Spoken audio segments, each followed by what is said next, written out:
It all begins in an apocalyptic scene with smoke and flames everywhere under a dark sky. Amidst the rubble, a sinister crow feeds on something lying on the destroyed ground. The macabre bird lifts its head, revealing it's holding a gruesome object in its beak. The desolate scene shows a devastated city, filled with fallen figures all around. In this nightmare, someone walks slowly, stepping into a huge crimson puddle on the ground. The confused young man looks at his own body, wondering what was wrong with him. He observes the destruction around him, completely horrified by the devastation. Walking down the blood-soaked street, he questions if he was to blame for all this chaos. The boy despairs, not understanding why things had reached such a dark point. Suddenly, a gigantic and terrifying creature appears, roaring in the middle of the ruined city. The protagonist wakes up in his bed, startled and out of breath. He sits on the edge of the mattress, trying to calm down while breathing a sigh of relief. Clutching his chest, he realizes he just had that same nightmare again. The boy is locked in an isolated cell when a voice announces a visit from Instructor Ji. His expression turns serious. When he hears he should prepare for an interrogation, the door opens, and a man in a tie enters, saying they usually eliminate threats. The man approaches, warning that not everyone there would be as tolerant as he was being. The instructor smiles, asking him to cooperate and understand how dangerous his own power could be. The young man repeats the word power, having no idea what the older man was talking about. Annoyed, he recalls being taken from the orphanage and demands to know what this power is. The man assures him their assessment is never wrong, and that the boy has the power to destroy the world. Sitting in a chair, the visitor mentions he asked some questions at the old orphanage. He says the children called him weird because he would wrap himself in toilet paper. Furthermore, the caregivers said he always snuck into the computer room. The man adjusts his glasses with a dark smile, asking if those stories were true. The protagonist challenges the man, asking if he really wanted to find out the truth about it. The boy sets a condition that they must release him from that prison before he says anything. The instructor ignores him and says his reality manipulation must manifest like a game. He suggests the ability would create test stages to help him understand how to use it. The young man calls him a robot, not understanding why he acted so mechanically and predictably. Sighing, the man decides to end the conversation, saying the boy still didn't get it. As soon as the man in the tie turns his back to leave, the protagonist asks him to wait. The young man loses his patience, shouting that he perfectly understands his situation, having been trapped for 1 month. He extends his hand with a desperate look, demanding to know when he would finally get out. The instructor coldly replies that if he behaves and cooperates, he might have a chance. However, the door closes, and a voice over the loudspeaker announces he will only leave when he grows up. The boy comes to the sad conclusion that he would most likely never leave that place alive. He thinks that by the time he is finally allowed to leave, he will be just a forgotten body. Overcome with frustration, he violently punches the glass wall of his cell. The glass shatters, emulating a bright digital screen that displays a welcome message. He backs away, startled, as glowing pieces of the screen float in the air around him. The surrounding environment vanishes, and he finds himself floating in a vast, mysterious digital void. Looking at the cyberspace, he remembers the instructor talking about a game like Power. Upon touching the virtual ground, he finally understands that this must be his own ability. A glowing panel appears before him, announcing the loading of the Infinite Division game. Impressed, he watches an immense structure of blue blocks begin the avatar creation process. The system presents the profile of a young Asian man, revealing his initial attributes and race. A window explains that he lives in the capital and suddenly awakened a power of dark ribbons. The screen also reveals that this character's family had been hiding dark secrets for many years. Next, the profile of another boy appears, who uses anomaly fragments in his battles. Faced with the options, he reads that his character will make a grand entrance into the real world. With a confident smile on his face, the boy finally decides to make his choice. He selects the young man named Gu Wenyu and is given the option to follow different paths.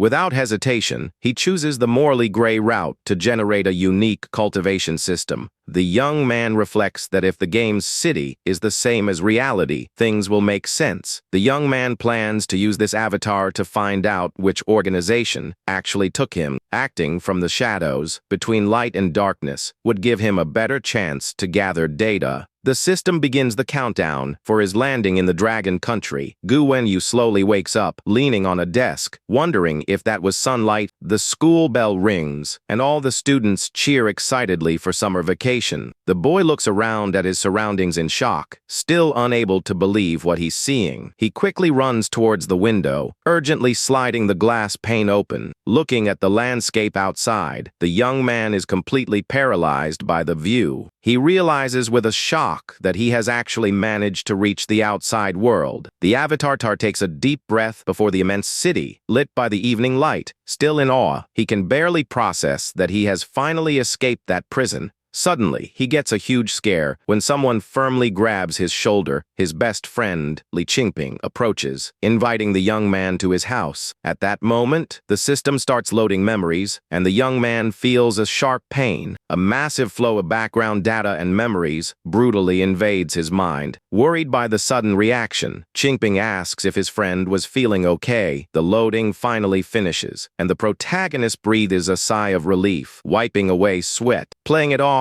he smiles and says he just overslept in the classroom, grabbing his school backpack. He says he has other plans for today. The young man says a hurried goodbye, reminding him they'll have plenty of time during the vacation. His friend shouts in confusion, asking where he was going in such a hurry. Ignoring his classmate, Gu Wenyu runs desperately down the school stairs. He dashes through the school gates at high speed, leaving everything behind. Running in the open air, he feels the real temperature and concludes it wasn't a dream. Out of breath, the boy is filled with determination upon confirming where he was. Observing the city, he wonders if he has inserted someone new into this world's history. He reflects on the butterfly effect and the absurdity of his power to brainwash the world.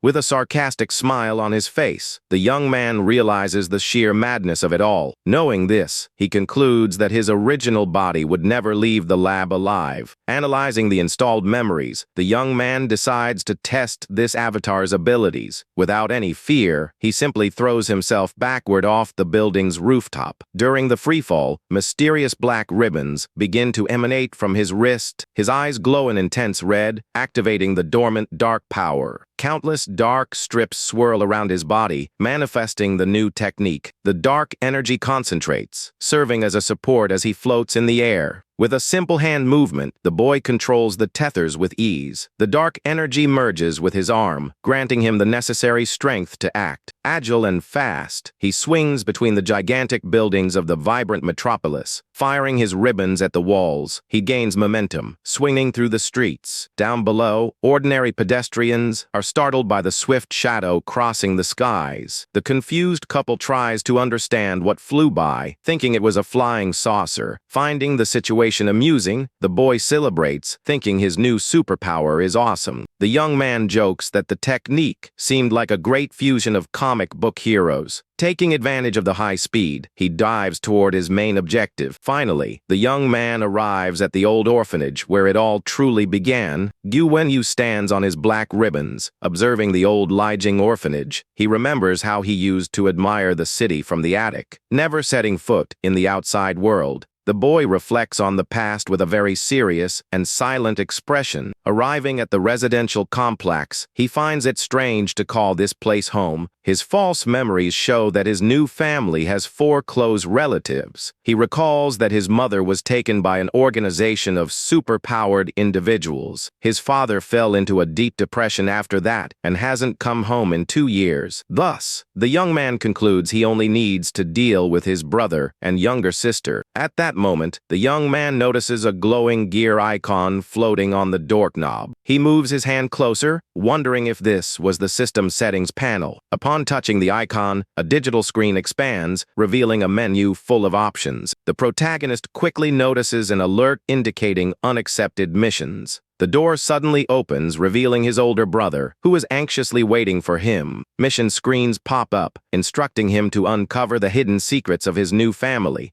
Gu Kai smiles sinisterly, holding a huge, stained cleaver in his right hand. The man casually comments that the boy came home much earlier than usual. Smiling, he says that dinner is ready and tells the young man to eat while it's hot. The avatar breaks into a cold sweat as he stares at the fresh red stain on his brother's sharp blade. Nervously, he asks if the man was really just making dinner in that state. Hiding his fear, he sits at the lavishly set table, asking about the family's younger sister. The boy eats while hearing that she's sleeping over, just as his false memories indicated. The older brother goes upstairs, exhausted, telling his younger brother to enjoy the meal. During dinner, the system announces that the character's skill tree has been loaded. The holographic panel expands, showing the young man's current development progress. He analyzes the options, which include improving perception and the range of the dark ribbons. Having only one skill point, he concludes that an espionage technique would be ideal. At that moment, the television interrupts its programming with a breaking crime story. The report shows the hero Blue Arc apprehending a wanted supervillain in the city center. The protagonist stares at the television screen, paying close attention to the report. He recalls that the famous hero is part of the local association of superpowered people. The young man suspects this same association is the organization that took his real body. Without wasting time, he rests his hand on the table, determined to put his skills into practice. Spending the point he earned, he unlocks the mysterious ability of the ribbon's senses.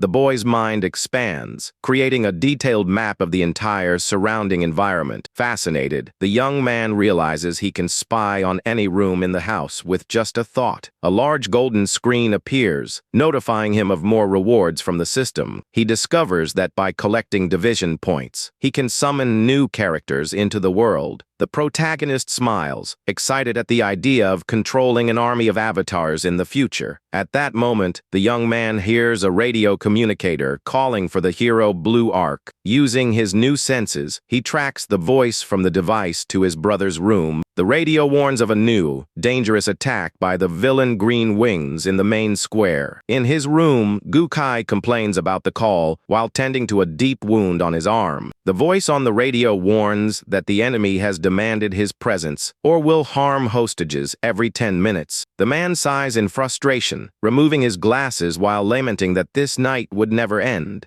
Suddenly, glowing cybernetic pieces begin to materialize on his brother's body. In seconds, the man is completely encased in an imposing white and blue armor. Spying through the wall, the boy is amused to discover the secret of the hero Blue Arc. The association urges him on, warning that a hostage's end would tarnish the group's image. Now fully suited up as the famous hero, the man calmly replies that he already knows that. Gu Kai asks them to delay the enemy as he vanishes from the room in a flash of pure electrical energy. The hero Blue Arc runs through the streets, arriving very quickly at the crime scene. When he watches, impressed by the man's speed, even though he's so injured, the system updates the mission, requiring him to form an alliance with the famous hero. The boy sighs in annoyance, feeling like the system was forcing him into this mess. The reporter on the scene warns that the villain Green Wings is angry and the hostages are in danger. The victims cry, huddled together in complete despair on the edge of the building. A group of armed criminals holds the hostages at gunpoint on the upper floor. The winged villain threatens to harm the first hostage in 10 seconds if the hero doesn't show up. With a macabre smile, he begins his deadly countdown. Green Wings flies between the gigantic buildings, continuing the countdown out loud. With only 2 seconds left, Blue Arc leaps into action. Landing in the middle of the battlefield, the monster mocks the newcomer, calling him the beloved prince of the city. Tired of clutches, the cybernetic hero asks what the enemy really wanted. The villain proposes to free the hostages if his rival surrenders and goes with him immediately.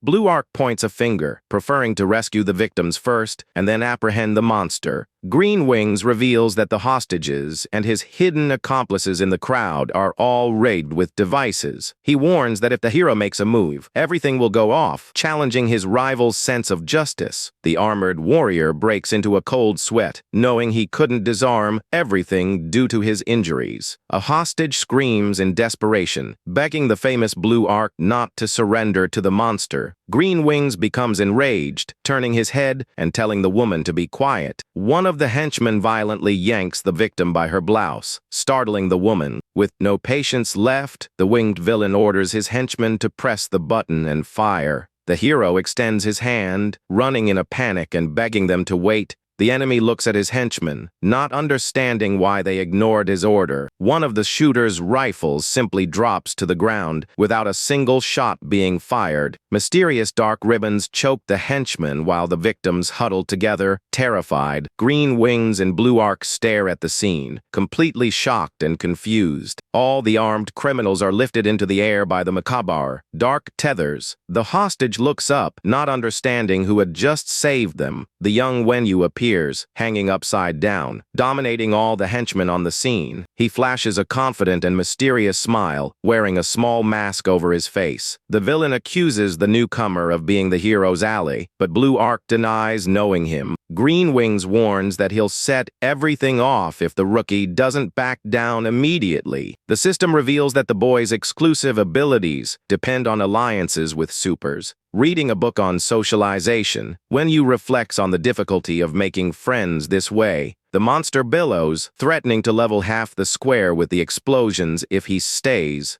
Consulting the book, the boy learns he must act according to the target's mindset. Walking calmly, he encourages the villain to detonate the devices if he has the guts, snapping the book shut. The young man asserts that the monster wouldn't be that stupid. He explains that harming the hostages would remove the villain's only advantage against the hero. Green Wings grits his teeth in pure rage, realizing the boy's irrefutable logic. The monster demands he release his subordinate, while Wenyu reads the second tip from the book. Willing to please the target, Wenyu raises his hand, agreeing to let the henchman go. The boy snaps his fingers, and the ribbons brutally tighten around the man's neck. The criminal screams in agony as the dark energy completely consumes his body. The winged villain's eyes widen, completely paralyzed by the bizarre scene. A colossal spray of red shoots into the air, staining the scene. With a cold gaze, the young man ironically asks if he hadn't let the henchman go as requested. Wenyu holds the henchman's head, laughing at the villain's obvious sadness. The shooter's body falls to its knees, forming a red puddle on the ground. The cybernetic hero stares at the situation, completely stunned by what he just saw. Absolutely furious, the winged monster curses the boy for taking out his ally. Holding his book, the young man looks at the villain and wonders if he did something wrong. The young man gives up on befriending villains and focuses on the hero, holding the body in the air. Suddenly, his black ribbons silently approach the victims from behind. The woman cries in terror, feeling the dark presence right behind her. In a swift and brutal attack, the ribbons take the heads off all the other criminals.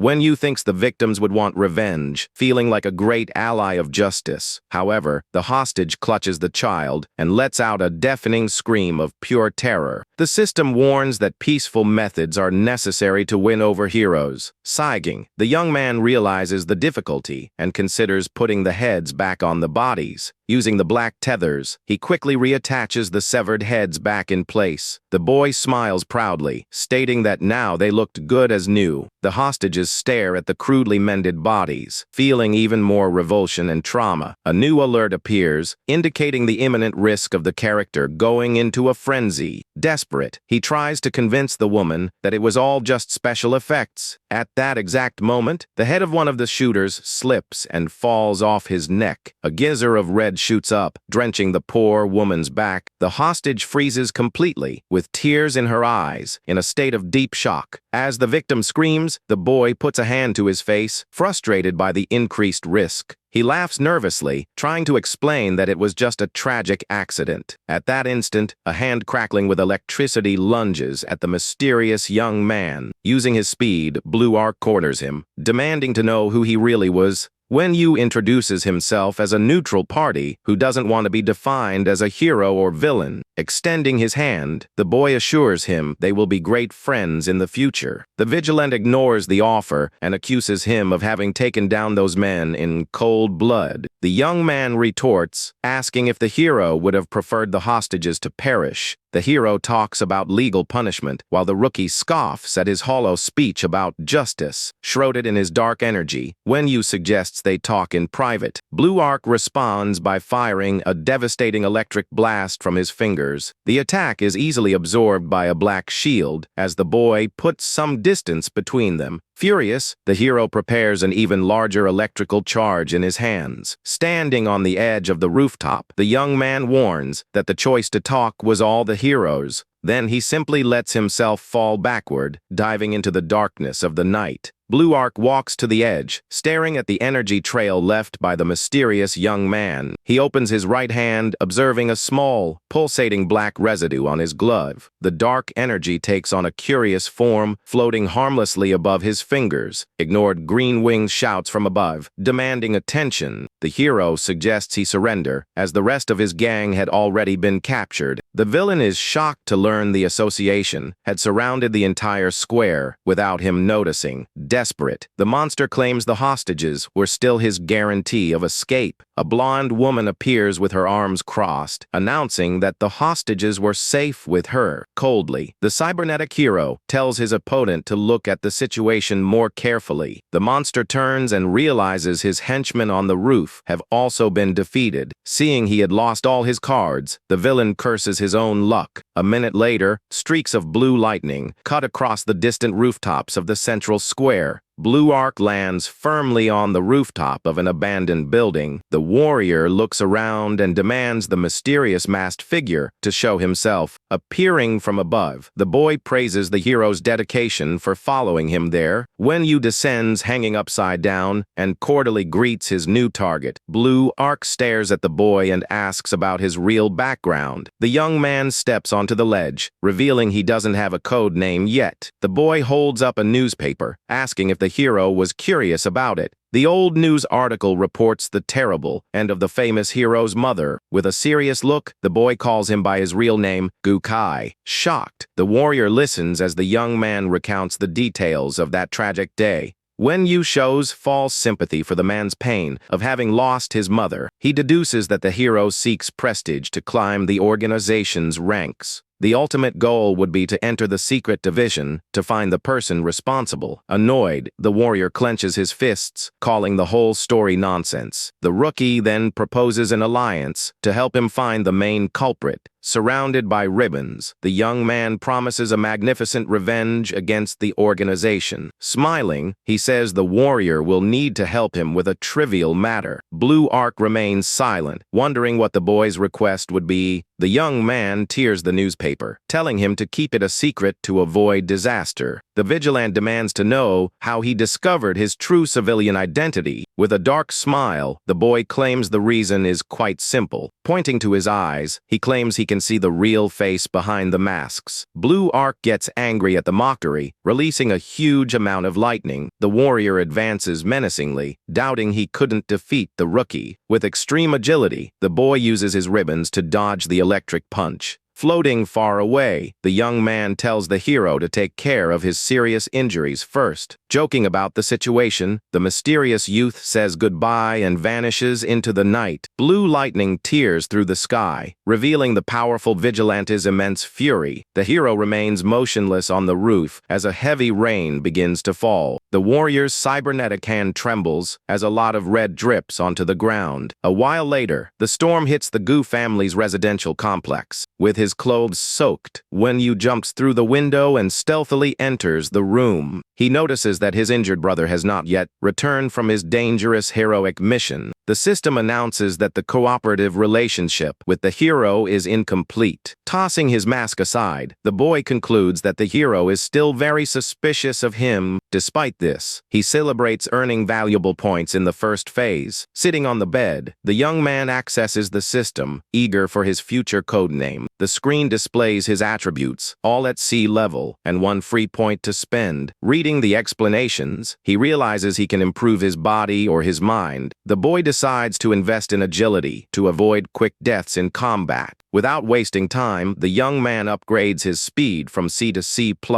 Soon after, he focuses on the character's skill tree screen. His consciousness is transported back to the great cybernetic void. A strong golden glow illuminates the virtual floor, generating a new path. The system reveals the branching skill options for the black ribbons. The young man reviews the detection technique he recently acquired during the confrontation. He observes the madness branch and deduces it's focused on pure destructive power. However, the main priority now is to find safe ways to survive. Using the new point, he unlocks the Black Ribbon's suppression ability. The boy discovers that the technique nullifies the powers of enemies tied by the ribbons. With an excited look, he decides to find a test subject for the new feature. Returning to the main menu, the young man tries to create a new character in the game. A red message warns that he needs 3 points for the division. The young man smiles, planning to investigate the orphanage as soon as he creates his second avatar. Sitting near the window, the young man thinks as blue lightning flashes outside. Suddenly, his eyes widen as he realizes something very important. A hand enveloped in strong blue electrical energy touches the doorknob. Yukai slowly opens the door and silently peeks into his brother's room. The warrior watches attentively with a cold and very suspicious look. Pretending to be asleep, the boy breaks into a cold sweat, wondering if he was overthinking things. Elsewhere, a large armored door opens for an interrogation. A calm voice asks if he wanted to hear about new superpowered individuals.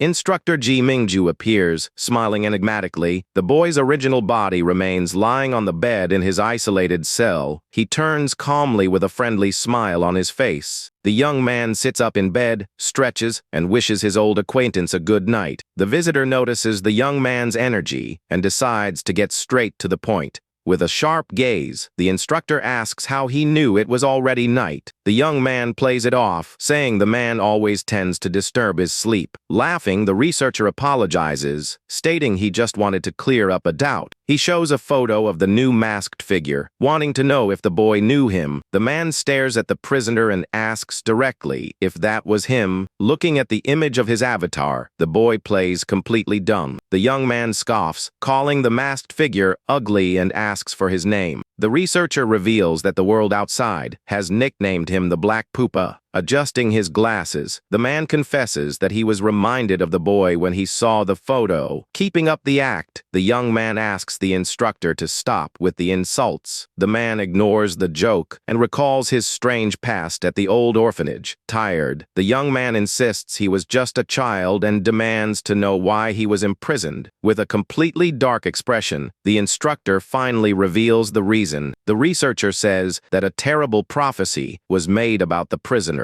The apocalyptic vision shows that the boy would be responsible for destroying the world. The young man bursts out laughing, finding the end of the world story completely absurd. The instructor smiles mysteriously, neither confirming nor denying anything at all. Curious, the boy wants to know who made it up and demands to meet the prophet. However, the visitor denies the request, stating it would be completely impossible. The man explains that the organization itself has never seen the mysterious prophet.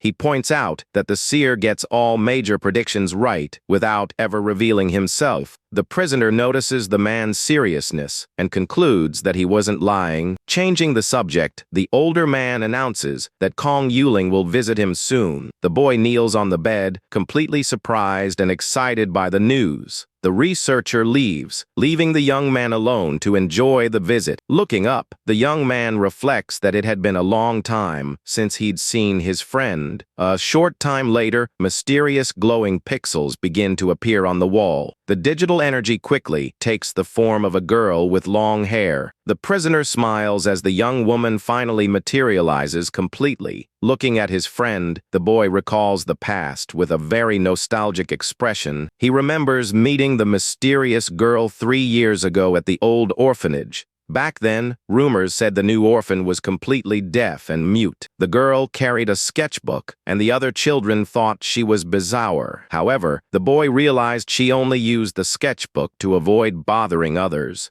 Being different from the other children, the young man always stepped up to defend her. Full of energy, he used to drag the girl by the hand all over the orphanage. The young man smiles, remembering he did it, because they were both considered weirdos. He says the last time he saw his parents was when they locked him in a closet, promising to be right back. The boy regrets being naive enough to lock himself in the orphanage, thinking they would return. The young man sadly recalls that his parents never came back for him, not even once. He smiles, saying he's grown up and now just wants to be by her side without needing any disguises. The girl stops drawing and looks at the boy, completely surprised by his sincere confession. Visibly emotional, a small tear begins to form in the lonely little girl's eyes. At that exact moment, the young man feels the girl's hand gently touch his shoulder. She holds up her sketchbook, timidly asking if she could really count on him. The young man's eyes widen as he feels the emotion of being truly needed for the first time. A sincere and gentle smile forms on the boy's face upon hearing such a pure request. Back in the present, he reinforces his promise to protect her and wonders if she would abandon him too. The young man clings to the memory of the sketchbook, where she swore she would never leave him behind. In the lit cell, the prisoner holds the girl in his arms, confirming it was really her. With tears in his eyes, he smiles in relief to see that his best friend was safe and sound. Kong Yuling smiles sweetly at him, holding her inseparable sketchbook against her chest. As soon as the boy tries to say something, his restraint collar begins to emit strong blue sparks. The young man is hit by a brutal electric shock that makes him recoil, screaming in extreme pain. The electric discharge courses through his entire body, forcing the prisoner to agonize on the cell floor. The security system coldly warns that any physical contact is strictly forbidden there. The girl screams in terror, tears streaming down her face as she sees her friend suffering. Because of her, panting, the young man raises his hand and tries to calm her, saying he was already used to the shocks. Trying to hide the pain, he asks if the instructors forced her to question him in exchange for the visit. Shaking nervously, she shows her sketchbook, revealing they told her to ask what his superpower was. The young man turns serious, knowing the instructors would surely punish her for being so direct with the question. He smiles and lies, saying he had no power, as revealing the truth would doom them both in there. The girl trusts his words and quickly jots down in her sketchbook that she understood the message. Kong Yuling lowers her head with a slightly melancholic and worried expression. Turning the page, she holds up the sketchbook again, confessing that she missed her friend very much.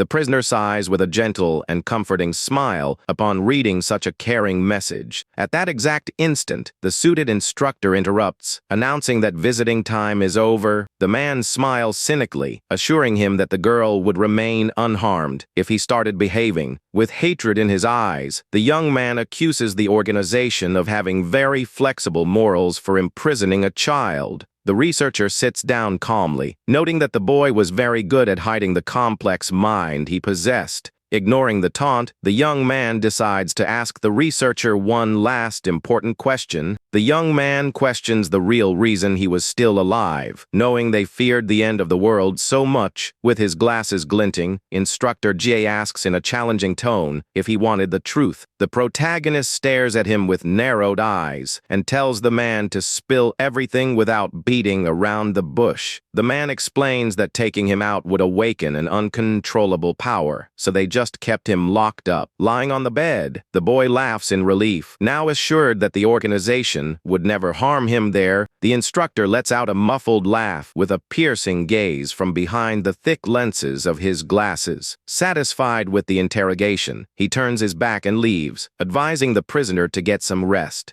Alone in the cell, the young man keeps his eyes wide open as he sinks into his thoughts. The scene returns to the outside world, illuminated by the beautiful sunset at the Gaimai residential complex. The protagonist's consciousness brilliantly returns, once again taking over his black, ribboned avatar. Upon opening his eyes, the young man receives a notification that his character has gained a codename due to his popularity. Standing on the roof, the young man confirms that his nickname in the real world has been officially set as Black Pupa. He finds it very interesting how quickly society came up with a codename in such a short time. Focusing on his goals, he plans to track down the lab to save his real body and his friend. The young man observes the immense metropolis before him, considering a drastic plan if everything went wrong. The radiant image of Kong Yuling smiling fills his mind, renewing all his willpower. With a deadly gaze shining in the rain, the boy's mind is consumed by an intense desire for a massacre. The scene suddenly cuts, focusing on a closed wooden door inside the residence.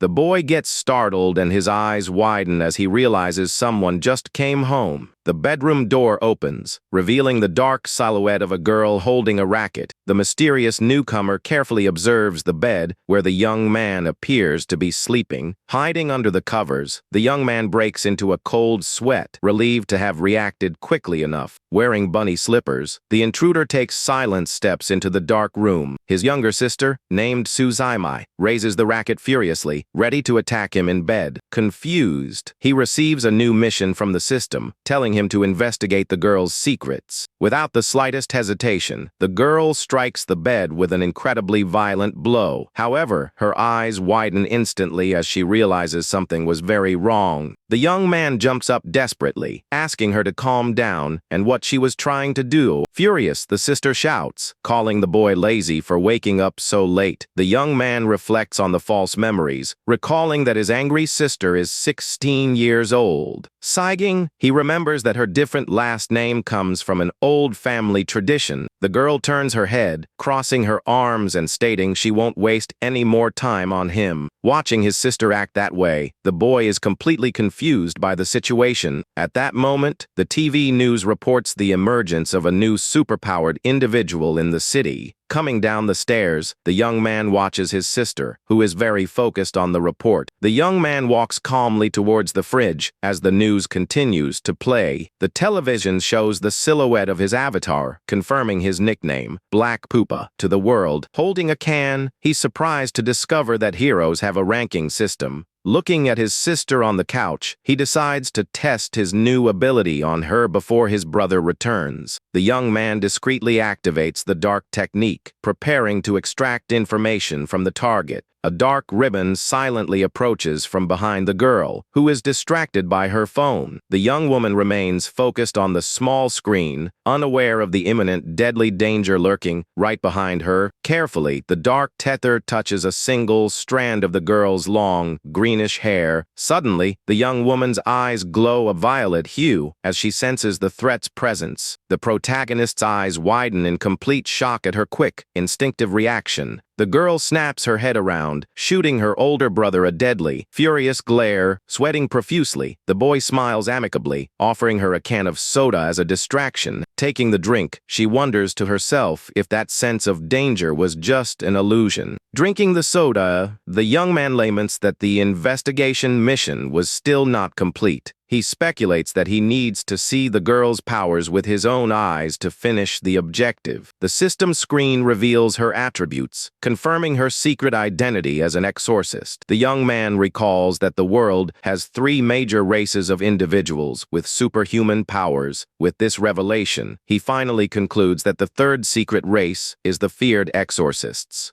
At that instant, the older brother enters the room and is surprised to see them both there together. Holding up some bags, the smiling warrior announces he would prepare dinner for them all. The man kindly tells them both to wait for the meal before going out to play. The boy notices that his brother recovered from that night's wounds with frightening speed. The young woman breaks the silence, announcing that their absent father promised to return home that night. The older brother turns his head with a melancholic expression, allowing for the patriarch's arrival. The girl sighs, fearing another family fight, while the young man pretends not to understand. The narrative shifts to explain the different global risk classifications for superpowered individuals. The system divides these threats into levels, ranging from the most harmless to the risk of global disaster. The lowest levels represent peaceful people, and those with very mediocre abilities. The intermediate ranks include the elite heroes and the main pillars of the entire association. The top of the hierarchy belongs to the Special Squad, which possesses gigantic destructive power. Finally, the restricted level has had only one individual in all of history, whose current whereabouts is the grave.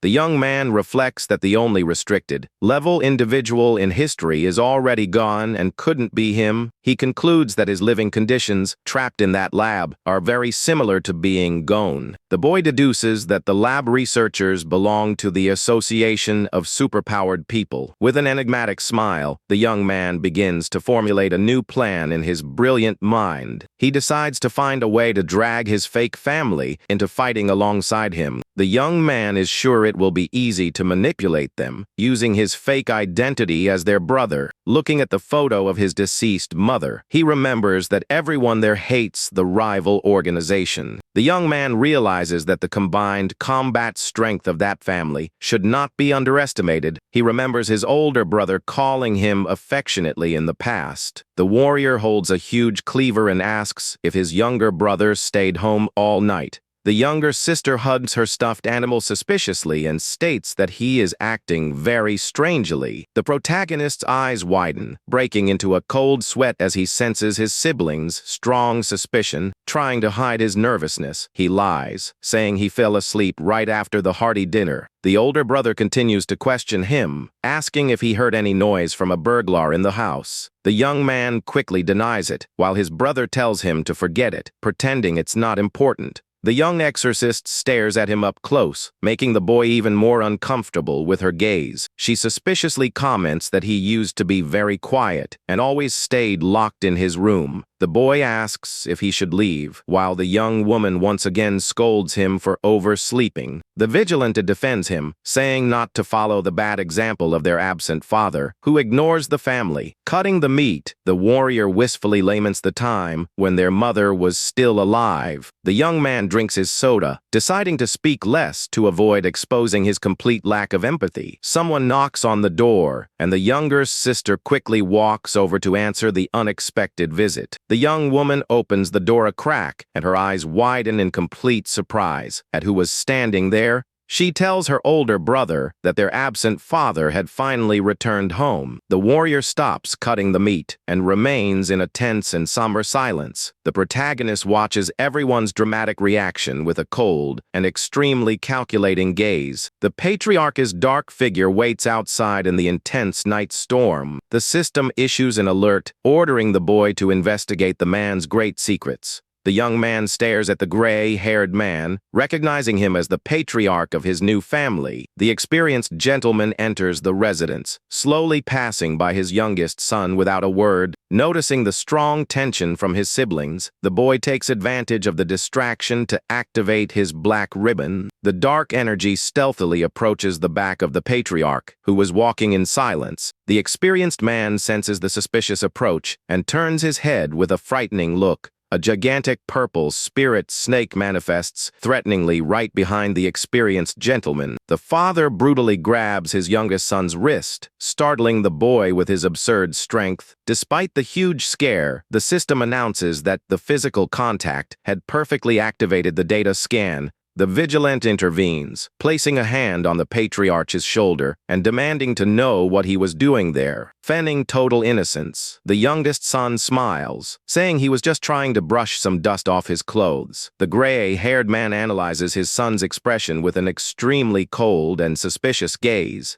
Releasing the young man's wrist, the patriarch apologizes for his regrettable and abrupt initial reaction. He justifies his aggressiveness by claiming he had been under constant stress for the last 2 years. The gentleman turns his head, wondering to himself about that strange dark energy from before. The boy's macabre aura made him feel as if a lethal snake was about to devour his very soul. The protagonist breathes a sigh of relief upon seeing the notification that his secret mission was complete. The system screen updates, now demanding an alliance with the feared super-criminal Ghost Clock. The boy is completely shocked to recognize the famous masked villain in the system's image. He finally connects the dots and realizes that his old man is that dangerous wanted criminal. His attributes reveal that the man possesses formidable abilities, creating dangerous magical illusions. The young man recalls that this villain only hunted corrupt heroes, never harming ordinary people. With this, the young man concludes that his father became a criminal only to get revenge on the brutal culprits. The boy sees the irony in Gu Kai, joining the association precisely to hunt his own mother's attacker. Father and son ended up on opposite sides because of fate, fighting like beasts trapped in a grand arena. The hero scolds the old man for disappearing for 2 long years and then returning home acting so suspiciously. He clenches his fist in frustration, accusing the man of only thinking about his deceased wife and ignoring his own children's pain. The eldest remembers how little Su Zimai would cry, desperately begging for her father's return. With a heavy heart, the patriarch deeply regrets having misled the girl with false promises of his return. Completely hurt, the warrior asserts that his father only truly cares about the family members who are already gone. Turning to leave, the experienced gentleman turns his head and refutes his eldest son's insult. He asks in a harsh tone if the vigilant had, by any chance, completely forgotten his own mother. The cybernetic hero's eyes widen, feeling the great weight of those painful and sharp words. Losing control, the warrior grabs his father's collar, telling the patriarch to shut his mouth immediately. The eldest points out that the man had no idea how much he had to sacrifice because of that tragedy. Gritting his teeth hard, the hero holds back all his immense anguish and fury in the face of the situation. The patriarch shouts, demanding his son let go of his coat to put an end to this useless family argument. Completely exhausted and sweating, the warrior finally gives in and backs down before the old man's authority. The experienced man closes his eyes, showing deep mental exhaustion from so much conflict. The young man watches everything in total silence, carefully analyzing every detail of the tense family drama. The hero lets go of his father once and for all as the heavy atmosphere continues to suffocate everyone in the room. In the midst of the confusion, they suddenly realize the little girl took advantage of the open door and ran away. The protagonist puts on a very serious expression, focused on taking advantage of the chaotic situation. He says he'll bring the girl back and runs out into the brightly lit night streets of the immense metropolis. The young man stops in the middle of a street, finding all that melodramatic family drama too exhausting to deal with. With a dark smile, he pulls out his phone, realizing it was the perfect moment to advance his plan. Meanwhile, the mood in the Gu residence remains steeped in deep and painful bitterness.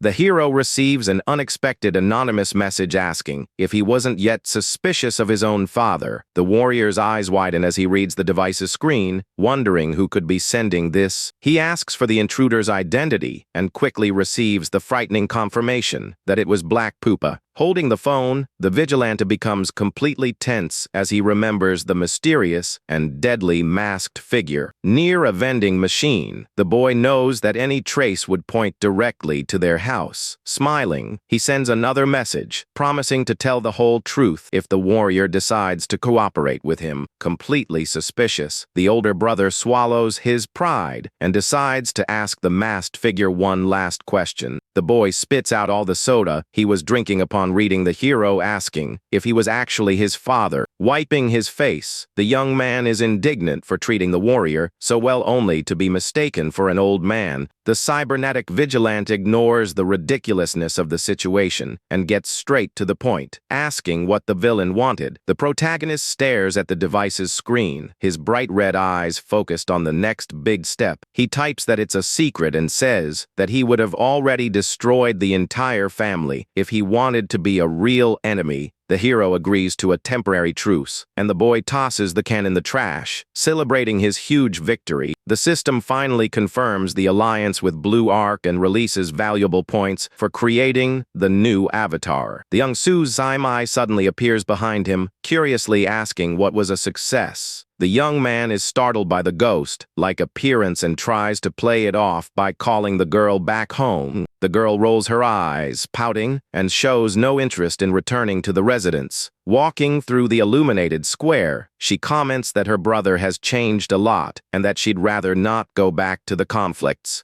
Sitting on a park swing, the young exorcist says a friend is on her way to pick her up soon. The boy jokes, asking if it was a girlfriend, and ends up getting a huge scolding from his irritated younger sister, amused by the girl's dramatic reaction. The young man smiles, asking who this mysterious person was. Then, a beautiful blonde woman suddenly appears, hugging the young man's neck as his sister introduces her as her teacher. The boy jumps forward, getting another absurd scare, while the playful woman apologizes for the joke. The young woman on the swing asks the woman not to treat her older brother in such a strange and distant way. The protagonist stares at the newcomer, breaking into a cold sweat, realizing she is likely a powerful exorcist. With an intimidating aura, the teacher extends her hand, introducing herself politely with a very warm smile. The woman shakes the protagonist's hand and formally introduces herself as Gu Wenyu, activating his system. The young man analyzes her data, discovering that the beautiful woman is actually a powerful exorcist combatant. He is relieved to realize that despite her strength, she is no match for the two terrible monsters in his family. The blonde remains completely silent, just staring at the boy in a mysterious and very calculating way.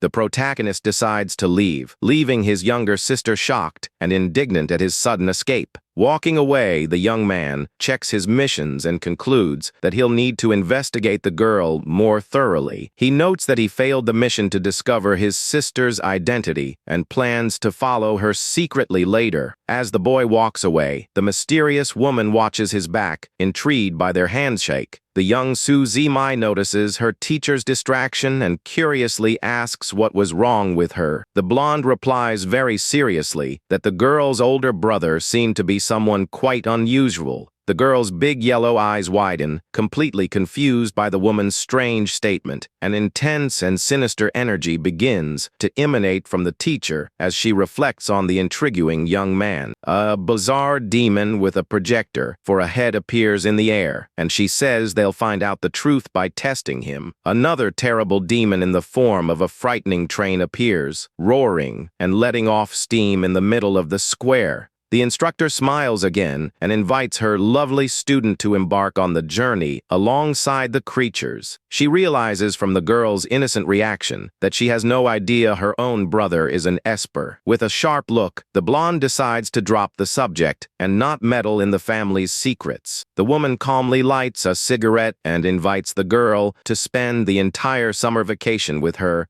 The girl is indignant, accusing the teacher of showing her true colors. As soon as her brother left, the teacher suggests they take the demon train straight Japan in search of a delicious dinner. Meanwhile, the protagonist arrives in his room and opens his attribute panel, sitting on the bed. He quickly distributes his earned points and increases the physical strength of his bat character. The boy focuses his attention and decides to check the new features available in his immense skill tree. The holographic screen displays the mysterious evolution paths focused on restraint and control techniques. He analyzes the options and realizes he needs to create a new character so he doesn't run out of division points. Consuming 1 point, the young man learns a new mental technique and summons his black containment bands. The hero remembers with resentment the terrible figures who took him from the orphanage without anyone noticing he was gone. Clenching his fists in fury, he promises to seek answers and settle scores with the orphanage director. The young man realizes he still has 1 point left and reads the description of the secret camouflage for his bands. He decides to learn stealth, imagining it would be very useful for following enemies without being noticed. The system also displays a trap ability capable of snaring the legs of anyone who steps on it. The protagonist is extremely tempted by the trap, but regrets having already used up his useful points. He checks the system, confirming the attribute gained from his cooperation with the powerful blue arc. A sudden warning appears on the screen, informing him that his consciousness will take over a new prisoner character. The scene changes, and the protagonist wakes up in the body of a young man trapped in a cell, talking to a researcher. The boy hears the man mention that he should interact and make friends with the other imprisoned children. The suited scientist calmly sips his coffee and suggests they have a good, long talk. The young man gives an ironic smile, asking if the researcher wasn't afraid the children would escape together. The man calmly confesses that they have total control over the test subjects, with the exception of the boy himself. The boy lies on the bed and remembers they promised to explain the secrets about the world's superhuman races. The instructor confirms the promise and reveals that the organization suspects the true nature of his powers. The boy is startled when the system alerts him to the chance of getting characters with better attributes.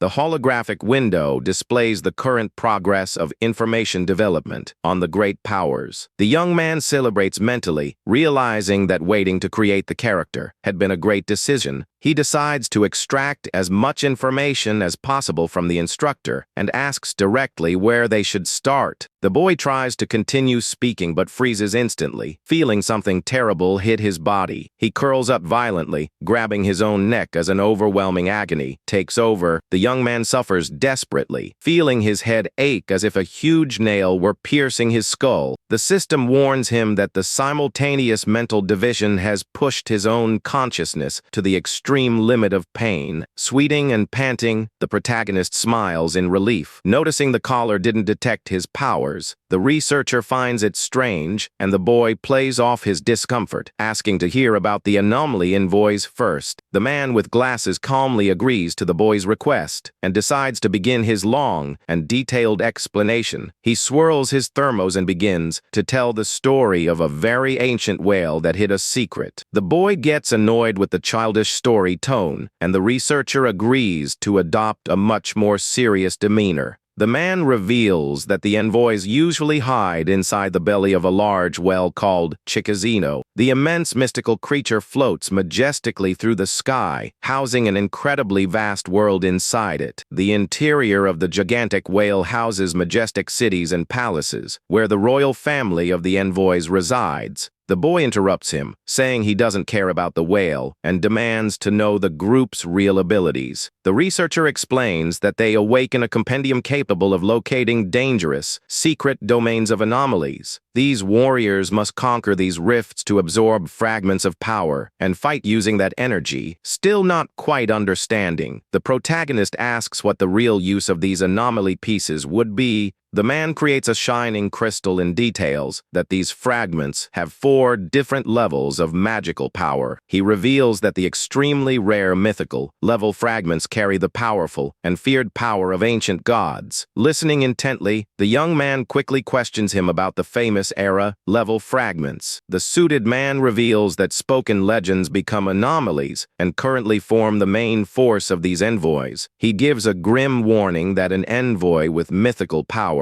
would certainly have enough strength to erase a country. The system alerts an incredible advance in information, and the young man realizes the scientist was telling the absolute truth. Acting shrewdly, the young man questions if these envoys weren't a much greater threat than he was. The man adjusts his glasses, pointing out the brutal and fundamental difference between wanting to destroy a world versus a country. The boy's eyes widen as he realizes the organization saw him as an immense and unstoppable star of calamity. With a very sharp gaze, the researcher approaches, stating that the organization was there to help him. The protagonist throws himself on the bed casually and asks what the group's true identity was. With a very serene smile, the suited man simply replies that it would remain a big secret. The young man lying down eyes him with great suspicion, asking if they weren't from the famous Anomaly Association. The suited man stands up proudly, declaring that their work was much nobler and more dangerous than those factions. Staring at the ceiling, the young man concludes it's impossible to get any useful, direct information from the mysterious man. Resuming the conversation, the researcher says he would stop talking about the envoys to finally explain the exorcists. At that exact moment, an emergency notification appears, alerting him that a terrible disaster level Esper demanded to see him. The boy is surprised by the dangerous visitor, concluding he wouldn't get to learn about the last faction today. The man hastily gathers his things and ends the meeting, while the young man nods in agreement with the sudden departure.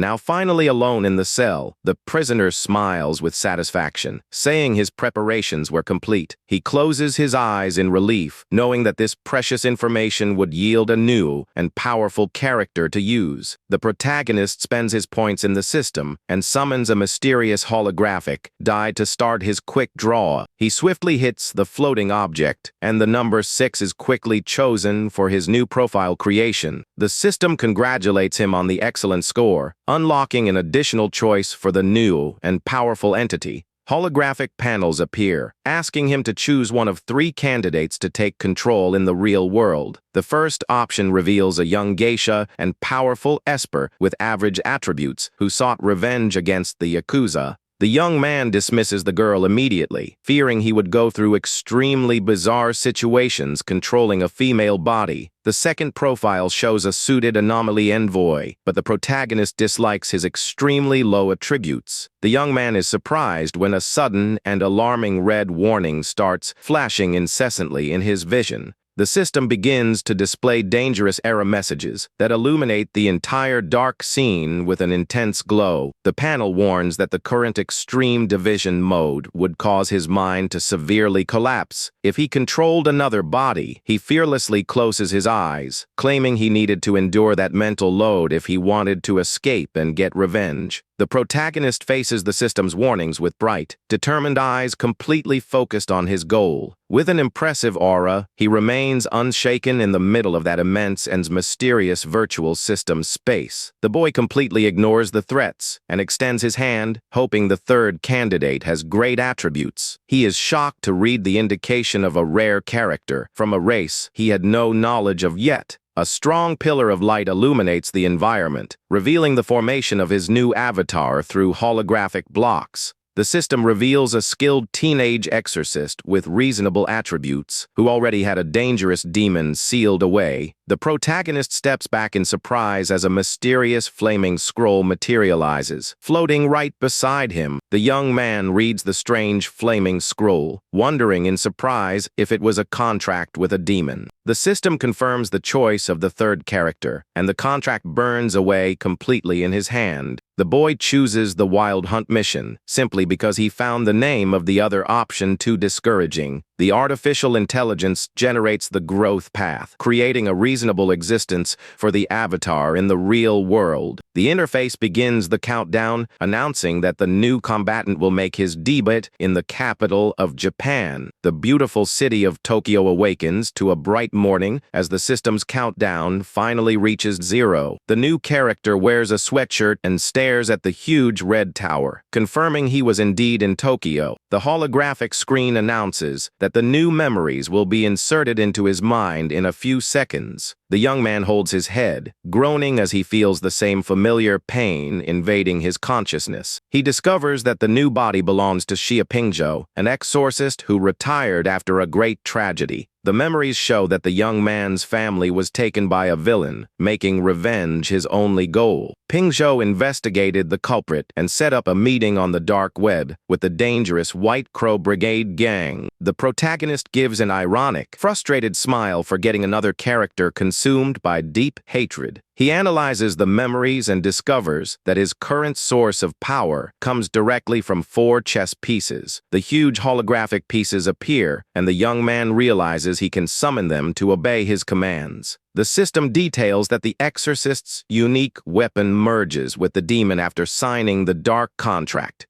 He is pleased to note that the character's initial strength has reached a rare SS level in the entire world. The protagonist smiles in relief, concluding that this combat profile would cover all his major weaknesses. Wanting to delve deeper into the techniques, he decides to quickly access the avatar's new skill tree. The exorcist reads the available branches, noting improvements for the pawn pieces and for hunting dangerous demons. The young man walks calmly through the streets of Japan, concluding that his current build is entirely focused on summoning. His phone suddenly vibrates, catching the boy's attention in the middle of the quiet residential street. He reads the mysterious anonymous message, setting up a meeting in an underground bar in the city's upscale area. With a serious look, the young man deduces this would be his first meeting with the infamous criminal gang. Looking at the power lines against the morning sky, he decides it's the perfect time to start the mission. The young man enters the bar, suspicious of the strange energy from the customers drinking so early in the morning. He stops in front of the private room door, knowing the association's ranked targets were inside. The exorcist turns the doorknob, hoping not to perish early and lose his valuable control actions. He slowly opens the door, preparing to deal with the dangerous group of wanted criminals. The boy looks up, his eyes widening as he is taken by surprise by who is on the other side. A pale woman in a red kimono with intense scarlet eyes watches him in complete and utter silence. The protagonist protagonist in the blue sweatshirt maintains a calm posture, facing the mysterious girl at the room's door with a very calm expression. The black-haired woman asks directly if he was the new guy. Hiding part of his face in his jacket, the young exorcist confirms his identity to the silent member. A male voice from inside the room asks the girl named Ias if the expected guest had arrived. The blonde man on the couch confirms the rookie was the replacement for number 12 and invites him in. The smiling criminal formally introduces himself as An Luntz, the proud 11th member of the brigade. A bizarre man with a box for a head introduces himself as Robert, number 7, who prefers to be called Radish. The woman in the kimono remains silent, showing no intention of introducing herself to her new companion. Ias raises her hand, emanating magical energy as some mysterious sheets of paper begin to appear. Several sharp papers fly violently through the air, creating a frightening and dangerous storm all around. The imposing woman in red positions herself for battle, showing her incredible mastery over the objects.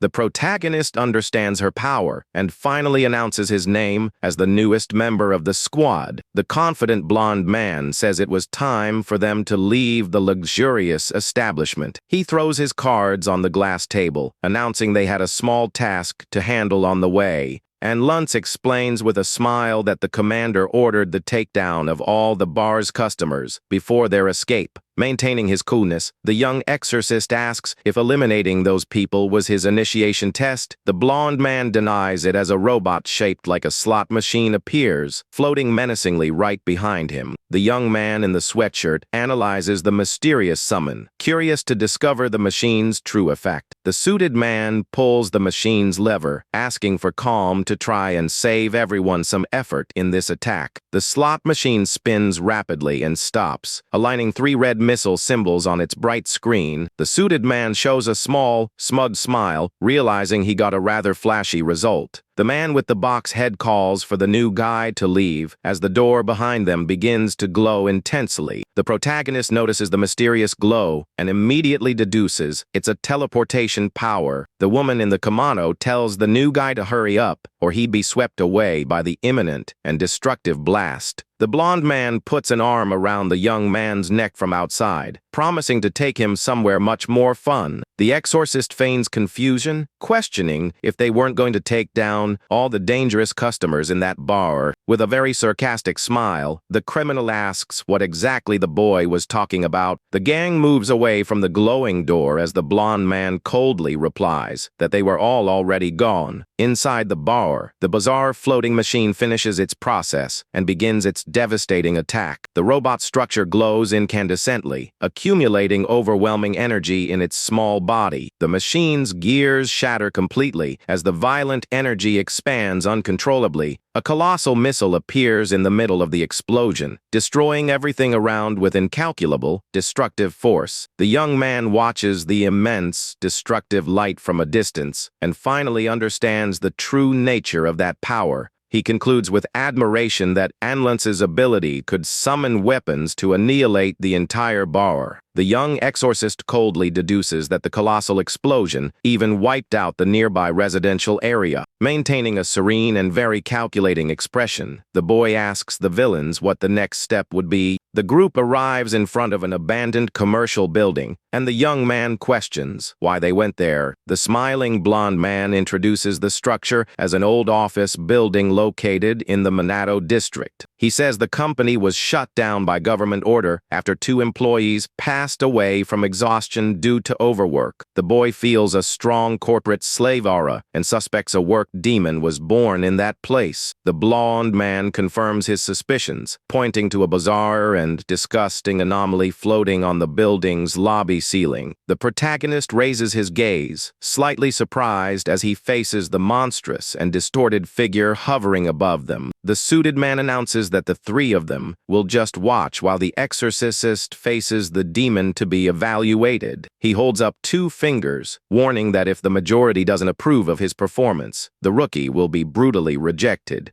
The criminal gives a deadly look and completes the threat, saying they will take him out right there if he fails the challenge. Without showing any fear, the boy faces the terrible monster and hears the blonde man mockingly tell him to say hello. The system updates his main mission, requiring him to pass the test, and the young man accepts the dangerous imposition. With a very confident smile, he adjusts the collar of his blue sweatshirt, preparing to face the creature. The disgusting monster contorts its bizarre limbs and starts screaming desperately, begging for a vacation. The three-headed anomaly descends to the ground, holding a keyboard and a giant coffee cup, yelling about performance. The blonde man watches from afar with his partners and introduces the great monster as the infamous work demon. The villain explains that the creature arose from all the resentment accumulated by the deceased employees. IS coldly comments on her colleagues' confidence in trying to embellish the explanation of an unknown monster. The protagonist laments the immense sadness emanating from the exhausted and suffering corporate anomaly before him. He concludes it's tragic that corporate slaves work to their end and then come back as monsters to provide experience. Calling the demon to fight, the young man summons the shining chess pieces of his powerful, unique weapon around him.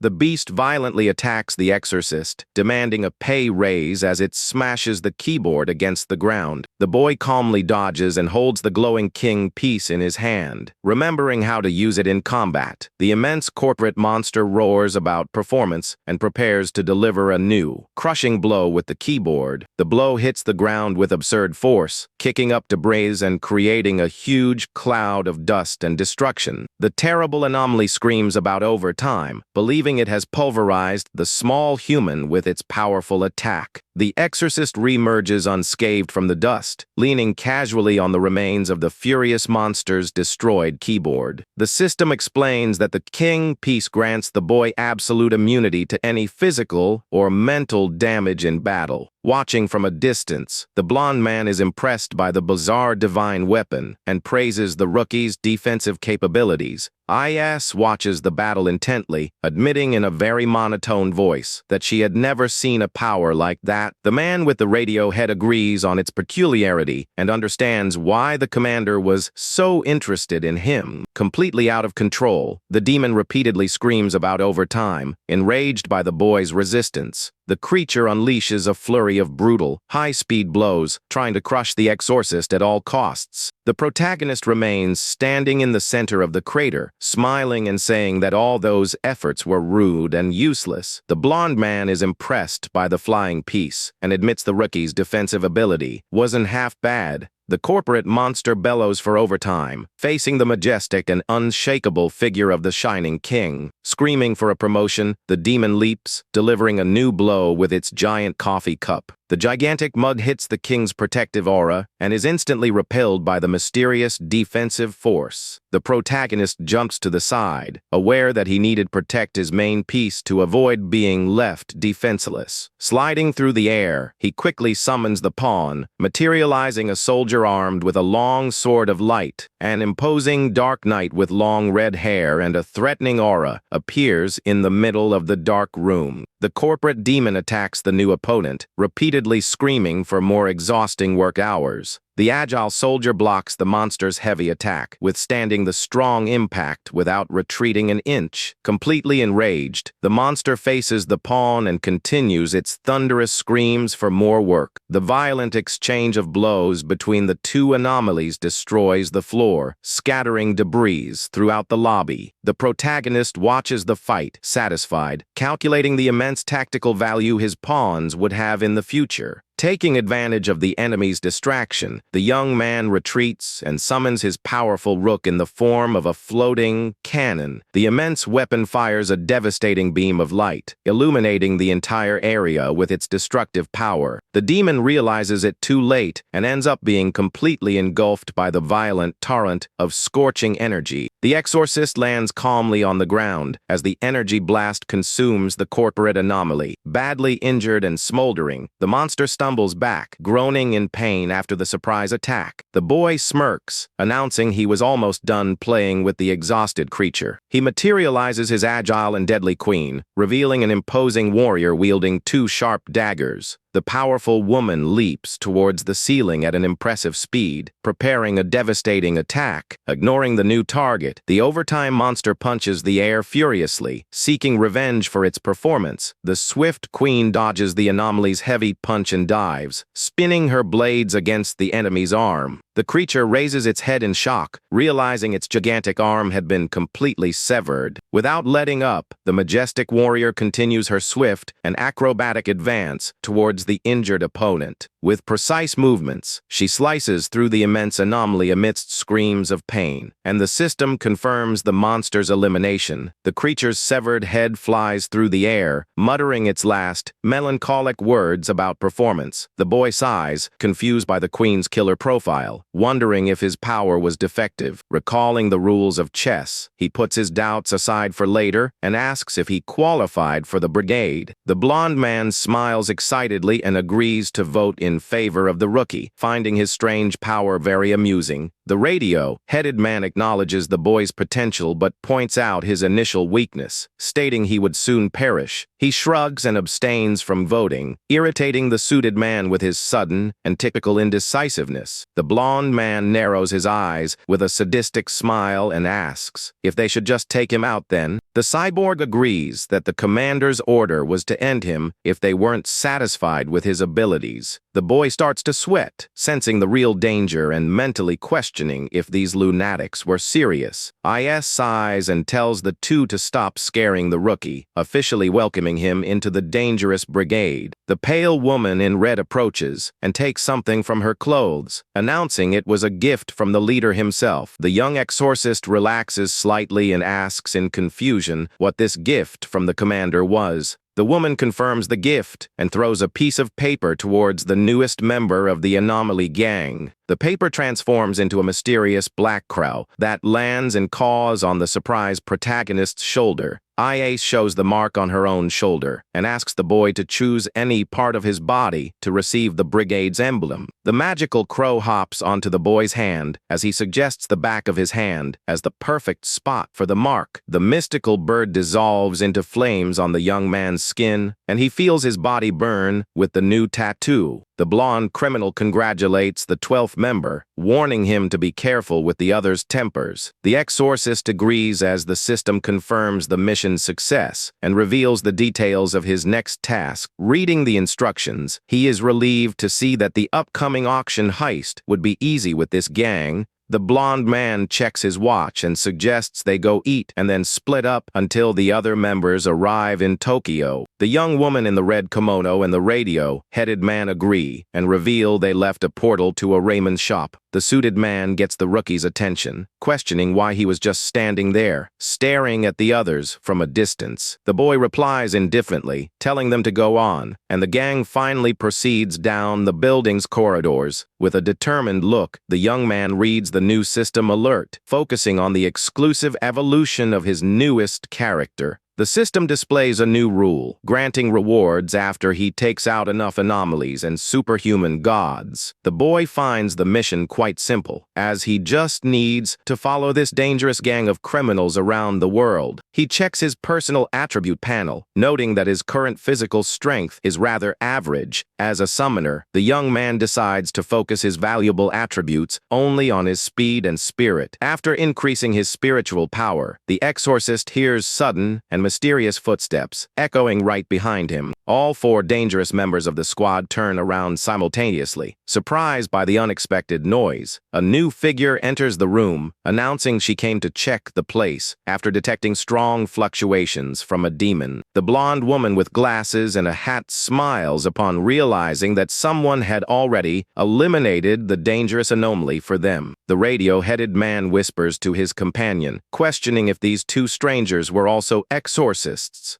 The protagonist is in complete shock to see his little sister, accompanied by her mysterious teacher. The criminal with the appliance head calmly says they weren't the only guests at this unusual location. The silent Ias asks with her usual coldness if they should take out these two trespassing witnesses. The sadistic blonde man agrees with the idea, saying it would be necessary to handle them. Since they saw their faces, the boy remembers that his current character had already met that powerful instructor once in the past. He recalls that the woman also carries a double S-rank weapon, being very famous in the Exorcist Association. The young man sweats, fearing he'll lose all his main missions if his beloved sister perishes there. The young man devises a way to save the girl without raising strong suspicions from his dangerous new companions. The lethal Ias concentrates intense scarlet magical energy, preparing to mercilessly execute the two. She launches her fierce attack at the intruders, while the blonde man tells her to hurry up with it. The skilled instructor quickly conjures a powerful flaming shield to protect herself and her student. The woman recognizes the teacher by her sacred weapon, which looks identical to an ancient monocle. The blonde man recalls that the gang's leader had once considered inviting that famous and strong exorcist to the team. The protagonist asks about the invitation, and the suited man deduces that the commander was probably rejected. The villain says she formed a well-known hunting team shortly after making a powerful demonic contract. Ias interrupts her colleague's long conversation, wanting to know once and for all if she should eliminate the targets. The radio head dismisses the idea, stating it wasn't worth causing a commotion by fighting exorcists now. Agreeing with his companion, the smiling blonde man summons the entire dangerous group to finally go eat. Fearing for his little sister, the boy raises his hand and suggests facing the powerful woman in a quick fight. The criminal foils the rookie's plan, denying the fight to avoid the boss's wrath over an unwanted mess. The exorcist agrees and follows the villains, who plan to rob the city's large underground auction. The group gathers before a magical portal as the blonde man reveals his boss's strange method of operation. The young man walks towards the mysterious teleportation spell, wishing his little sister the best of luck. The villain warns intimidatingly that the rookie would need to prove his great worth if he wanted to survive there. The hero enters the transport magic, very worried about his beloved family's dangerous involvement in this. The curious young woman and her cautious instructor watch the strange spatial magic completely vanish from the room. The girl responds to her confused teacher, stating that the dark squad belonged to the white crowd. The young woman reveals that the woman in the kimono was a former rejected member of a respected local family in Japan. The girl is startled to realize she was almost taken out. While the instructor points out the gang's immense strength, the young woman sighs, discouraged for getting involved in a dangerous criminal confrontation in a foreign country. She looks scared at her confident teacher, questioning if they should really continue with the job. The woman decides not to back down, intending to warn the association's top leaders about the imminent and lethal invasion. The girl shakes her master desperately, claiming that the local combatants in that country were frighteningly weak. Showing immense calm, the instructor reminds her that the government could still ask for help from other major nations. The blonde smiles smugly, suggesting a powerful and feared foreign reinforcement for the difficult battle. The city's beautiful tower is shown as the woman mentions the merciless Blue Ark as the ideal salvation for the event. Far away, an illuminated ramen restaurant awaits new customers during the bustling Japanese night. The squad's girl hands over a simple piece of paper containing the contact information of the other members. The group of villains disperses through the city, leaving the new member completely alone on the deserted street. He stares at the paper, devising an audacious plan to get information and negotiate with his own body. The boy in the blue sweatshirt calmly starts looking for any hotel to house his strong character. The scene shows the exterior of a quiet, illuminated hotel at night in the city. The young man sits on his hotel room bed, analyzing the system's new skill tree. He decides to spend 1 point to immediately unlock the useful ability to recruit pawns. The system confirms the choice, announcing that the limit of controlled pieces has increased to 2. Satisfied with the new pieces, the boy lies down on the bed, feeling much safer now. He checks the 3 dangerous main missions, fearing the high difficulty of the auction heist. The young man focuses his gaze, seriously analyzing the dark details of the 3rd mission. The protagonist recalls that an old colleague went mad and became a lethal monster in the past. The hunter left a dark red mark mark on the bodies in the name of some Salvation Society. Finding the organization quite creepy, the young man decides to just relax and await further orders. The boy says he will use his other body to investigate the director of the mysterious orphanage. A sudden visual transition marks the silent consciousness swap of the skilled player. The boy wakes up in his original room, noticing that the mission to investigate his sister was completed. He is surprised to see that he could actually use his other body to complete the objectives. The young man invests all his valuable points in his speed and unlocks a new power. Upon reading about the powerful ability to steal powers, he regrets not having picked it sooner. The exorcist is indignant at the absurd cost of the next avatar, fearing he might go insane. The bright system panel displays a new map, revealing the dangerous mark of a card event. The young man scratches his chin, intrigued by how his life was turning into a real game. The protagonist's eyes widen in astonishment as he finally recognizes the mysterious location. He realizes with a start that the important event would take place in the orphanage's library. The young man recalls that the place housed a dark and mysterious basement that was always locked. He remembers the director punished him severely in the past when he tried to force open that heavy door. Swaying with nervousness, the boy raises a dark hypothesis about the basement's secrets. He deduces in a panic that the old lab had always been right there, hidden beneath his feet. The exorcist's tense thoughts are cut short when he hears sudden knocks on his bedroom door.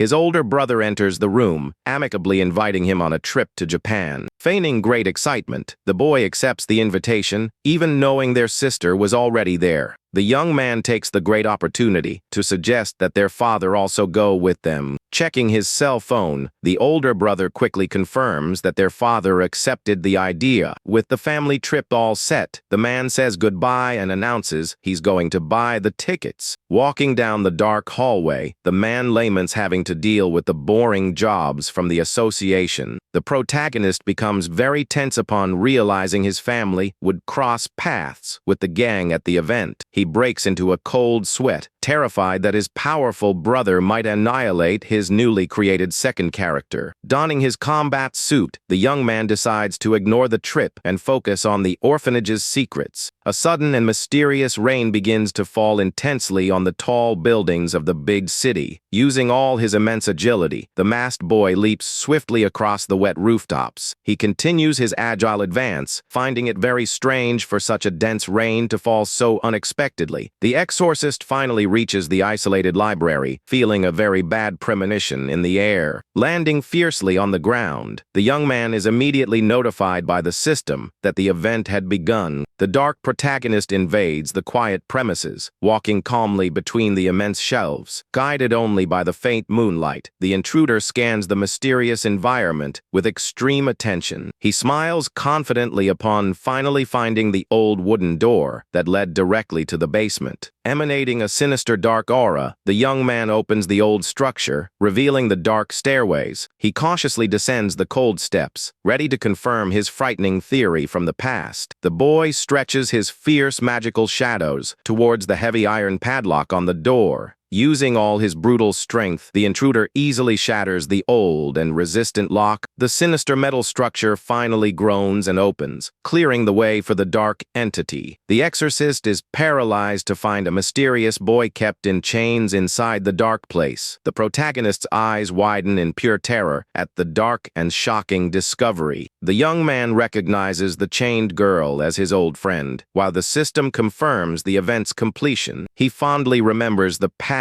where the two used to read together and were great friends inside the orphanage. The young man recalls that one day the girl mysteriously disappeared, and the police were never able to find her. Shaking with pure rage, the exorcist laments that everyone thought she had been harmed or taken by criminals. Staring at the security camera, the boy realizes that only one person could have committed such a cruelty. With a furious look, the masked figure deduces that only the orphanage director himself had the keys to that basement. Outside, the heavy rain continues to fall as the vengeful hero focuses on the cruel old man's office. The director is sitting peacefully with his back to the window, using his computer in the middle of the night. The fat man stares intently at his illuminated screen, unsuspecting of the imminent danger. The director takes a sip of his hot drink, trying to relax after another long day of work. A strong lightning flash illuminates the sky, revealing the dark silhouette of the protagonist, right behind the startled man. The old man is suddenly gagged and choked by a sinister dark magical ribbon that appears out of nowhere. The hero demands to know who took 2 other children a month ago, but the coward swears he knows nothing. With a sadistic smile, the masked figure says he'll find a way to refresh the old man's useless memory, using his new ability. The young man forces the target to tell the truth about the mysterious takers. The director cries in pain, stating that the criminals wore clothes that hid a strange pattern. The exorcist is very confused and quickly demands the hostage tell him more about this mysterious symbol. Crying in desperation, the man begs to be released, promising to draw the pattern for his dangerous aggressor. The boy uses his magical shadows to hand a pin to the director, demanding he hurry up with it. The trembling old man quickly draws a dark hexagram that startles the protagonist. The young man recognizes the symbol of the Salvation Society, wondering if the takers were from that cult. When questioned about the cameras, the old man claims he was forced to delete the recordings from those days. The hero deduces the man was bribed, and the director confesses to receiving $200,000 for the cruel service. The masked figure is furious to find out the man sold those children's futures for so little money. Grabbing the director's head, the young man questions him about the chained girl, and the old man takes the blame. The old man cries, begging for mercy without even trying to explain his countless atrocities. The cold and merciless hero says he forgives him as he executes a swift and fatal attack on the director's head. Red splatters across the desk as the young man smiles, noting there was no point in arguing with a dead man. The heavy rain continues to fall over the large buildings in the city. The hero uses his shadows to leap across the buildings while receiving an urgent call for help on his phone. He questions if his ally actually harmed someone and gets the reply about the young girl trapped in the basement. He warns that he will investigate the situation before deciding whether or not to help the criminal. The ally asks him to take good care of the girl and get her the best medical treatment so she can recover. The ally emotionally begs him to keep the young lady far away from that terrible orphanage. The man confesses that Blue Ark is the only person he truly trusts in the entire city. Hanging up the phone, the hero decides to head directly toward the orphanage to see what happened. He grows thoughtful as he remembers the mysterious Salvation Society's involvement in that case. A bright lightning bolt cuts through the dark sky as he vows to make the guilty pay for everything. The masked hero sprints at high speed through the dark hallways of the old building. He finally pushes open the metal door and finds the young lady chained to the cold floor of the cell. Filled with anger at the sight of her condition, the young man scolds those responsible for such cruelty. He tries to reassure the girl by telling her she is safe and that the director is never coming back. In his room, the young man reflects on the hexagram symbol that the kidnappers wore on their uniforms. This exact pattern was left at crime scenes by the insane exorcist known as Traffic Light. He realizes he needs to find Traffic Light to get answers about the Salvation Society.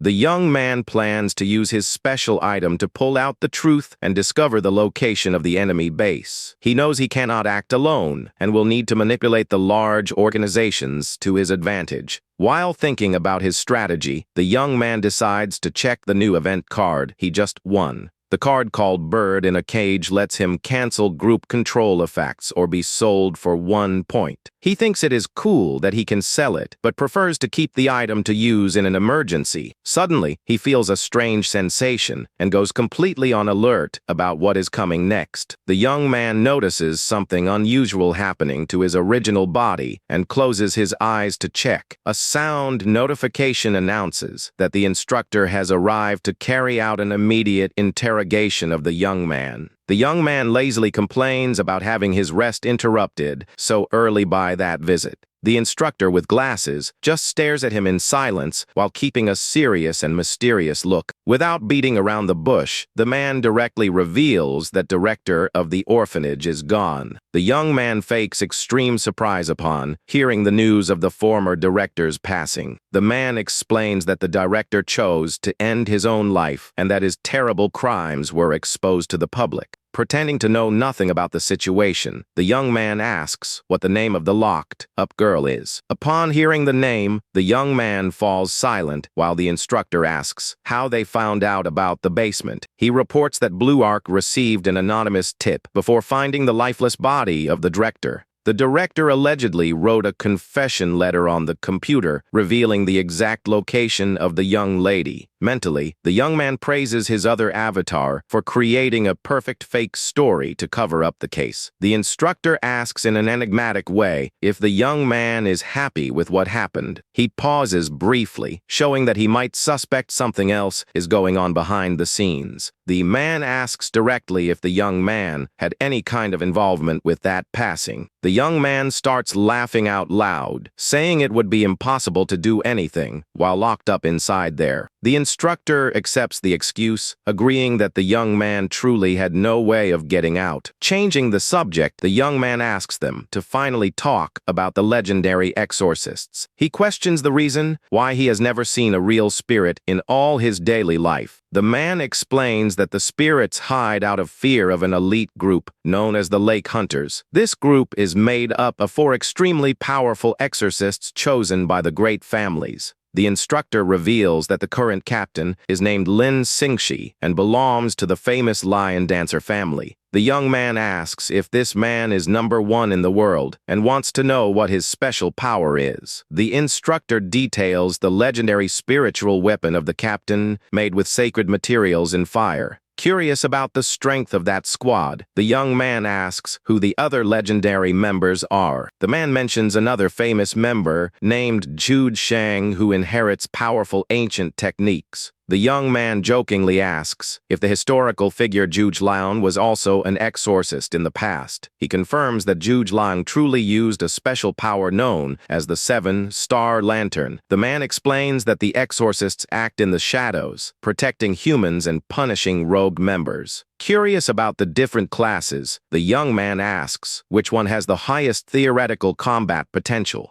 The instructor reveals that in the past, the obvious answer would be anomaly emissaries because of their powers. He explains that these beings can inherit a fraction of divine power if they are chosen by a mythical entity. However, the very mysterious existence of the protagonist ended up completely messing up that old certainty. The man points out that the maximum limit of each class now depends entirely on which category he belongs to. He adds that if the young man is the prophet's esper, this class will become the most powerful of all. The young man stays silent upon hearing that his own actions define who is the strongest in the whole world. Mentally, the young man finds it funny since he has all the classes and can hardly wait to find out. The instructor ends the conversation by promising to schedule a meeting with the other rescued children soon. The man confirms it seriously and walks toward the exit, leaving the young man thoughtful in the room. The system notifies the young man that he has obtained crucial new data and gained another evolution point. He realizes that expanding his knowledge about the world is a very efficient method to get stronger. The scene shifts to the busy commercial district of the city, revealing the huge skyscrapers under the blue sky. Sitting at his desk, the blue-haired young man is quietly reading when his cell phone vibrates. He sees a message from his best friend demanding a meetup after spending a few days missing. The young man smiles sideways, thinking the invite came at the perfect time to investigate his friend's secret. Soon after, people walk happily through the modern hallways of a large local movie theater. The friend in the orange jacket complains playfully about being ignored for such a long time. A huge screen in the mall displays a security alert asking the public to keep their distance from Blue Arc. The friend praises the hero's stylish look, while the protagonist jokes that he looks like a moth. The young man defends the mysterious warrior, remembering that he defeated several henchmen with extreme ease. Upon touching his friend, the protagonist's passive detection ability activates automatically. The analysis reveals that the young man is a powerful rank A emissary carrying the fragment of a mystical dragon. The protagonist is totally shocked to see the absurd attributes and immense hidden power of his friend. With a mysterious smile on his lips, the black-haired young man starts speaking in a more serious tone. He mentions that the warrior's outfit looks a lot like a drawing the two of them made back in school. The hero tries to brush it off, but the friend insists, pointing out that both clothes are practically identical. The friend complains that he forgot about the old promise they made, in case they awakened special powers. The young man sighs, expressing a deep desire that both of them could have the special Esper gene. The protagonist jokes by warning that he will hunt him down with fake accounts if he finds out he was lying. The young man laughs at the joke and calls his friend to go inside the theater soon, because the movie is about to start. With a focused look, the hero decides to center his attention on figuring out that young man's intentions. After the show, the two walk back under the beautiful sunset, talking about how fun the movie was. The friend says goodbye happily as he walks toward his car to go have dinner at home. The young man silently watches his friend's vehicle drive away down the avenue in the late afternoon. He decides to use his powers to follow the car and find out what his friend is really hiding. The chase leads him to an old, mysterious lighthouse located right on the edge of a deserted beach. Using his shadow ropes with agility, the young man scales the structure without making a single sound. From the top of the lighthouse, he spots the small silhouette of his friend walking alone on the sand in the dead of night. The protagonist wonders what the young man could be doing in such an isolated place at such a late hour. Suddenly, a giant, scary wave rises from the ocean, covering the sky right in front of his friend. The hero is completely in shock to witness that bizarre phenomenon happening right in front of him. A colossal, monstrous creature with whale traits emerges from the dark depths of the ocean. He realizes with dread that this colossal reddish beast is the legendary sea creature called Chicano. The monster's huge eye glows with a mystical light as it lets out a deep and scary sound. Showing impressive calm, the young man in the orange jacket stares at the giant creature without backing down. A glowing projection opens up, revealing the mysterious figure of an elder floating in front of the young man. The floating senior wears traditional clothes and watches the young man with an imposing and wise look. The senior questions if the young man is really the warrior known by the code name Red Dragon. With a calm tone, Li Qingping asks if that mysterious elder is the new guardian in charge of the portal. The guardian named Nabis introduces himself and asks why the young man spent so many months away from Whale Garden. He brushes it off by saying he was busy with school, but the guardian mentions rumors that he had grown tired. Navis explains that the second prince wants his company at an important auction that will take place in Tokyo. The young man admits he only decided to return to that place because of the direct request made by the prince. The guardian warns that he will act as a bodyguard since several dangerous criminals are expected to show up at the auction. The elder makes a quick gesture with his fingers, activating powerful spiritual magic in that isolated spot. The immense sea monster starts to slowly fade away in the air, leaving only traces of golden energy. From the top of the lighthouse, the blue-haired hero watches in confusion as the giant red whale vanishes before his eyes. He realizes that ordinary people cannot see the monster thanks to an advanced camouflage barrier. The guardian invites the warrior to step inside, letting him know that the prince has been waiting for him at the palace for a long time. Li Qingping just grunts with disdain as he prepares to follow the elder toward the grand portal. The system confirms that the investigation mission was completed successfully, granting great rewards. The new mission requires him to form an alliance with the Red Dragon during the dangerous Tokyo event. The protagonist gives a wry smile, wondering if there is still time to back out of getting mixed up in this mess. He runs across the sand under the crescent moon, analyzing the impressive combat stats of his friend. The young man knows that if his friend dies at the auction, his own main questline will be ruined forever. He laments that his second character is so weak and has to find a way to protect another person's life. To make matters worse, his entire family and large criminal organizations are also expected to take part in that same auction. The young man gets very tense because any slip-up will result in a massive loss of progress in the system. He decides to take a deep breath and tackle one problem at a time while getting ready to head home soon. The beautiful and vibrant urban landscape of the metropolis shines brightly under the neon lights at night. The masked hero leaps back into the city, using his shadow skills to climb down safely. He silently scales the wall of his house and tries to sneak in through his bedroom window. On his phone, he gets a message from Blue Arc confirming that the rescued girl is already under medical care. The young man finds it very strange to receive that message from his own brother at such an inappropriate hour. Suddenly, the young man is caught in the act by Gu Kai while he was still crouching on the edge of the window. The black-haired man stares at him seriously, demanding immediate explanation for that suspicious behavior. Nervous, the boy makes up a quick excuse, saying he was just looking for his school friend outside. The man just nods thoughtfully, accepting the young man's excuse without asking more difficult questions. The older brother advises the young man to go to sleep early, and the bedroom light is finally turned off for the night. Relieved not to have been found out, the hero uses his points to evolve and unlock skill stealing. The young man checks the rules of the new stealing skill and decides it is finally time to get some rest. A mysterious mist starts to roll into the dark hallway of the facility, where the protagonist is sleeping. A shadowy figure walks, slowly, through the tech hallways toward the young man's quarters. The instructor with glasses walks silently up to the bed, where the young man is sleeping deeply and calmly. The man stops right next to the lying young man, getting ready to start a secret and dangerous move. The man knows the human mind becomes extremely vulnerable to spiritual invasions during sleep. He places his hand over the young man's head to invade his subconscious, using his mental esper powers. The invader focuses his energy, determined to tear all the hidden secrets out of the protagonist's mind.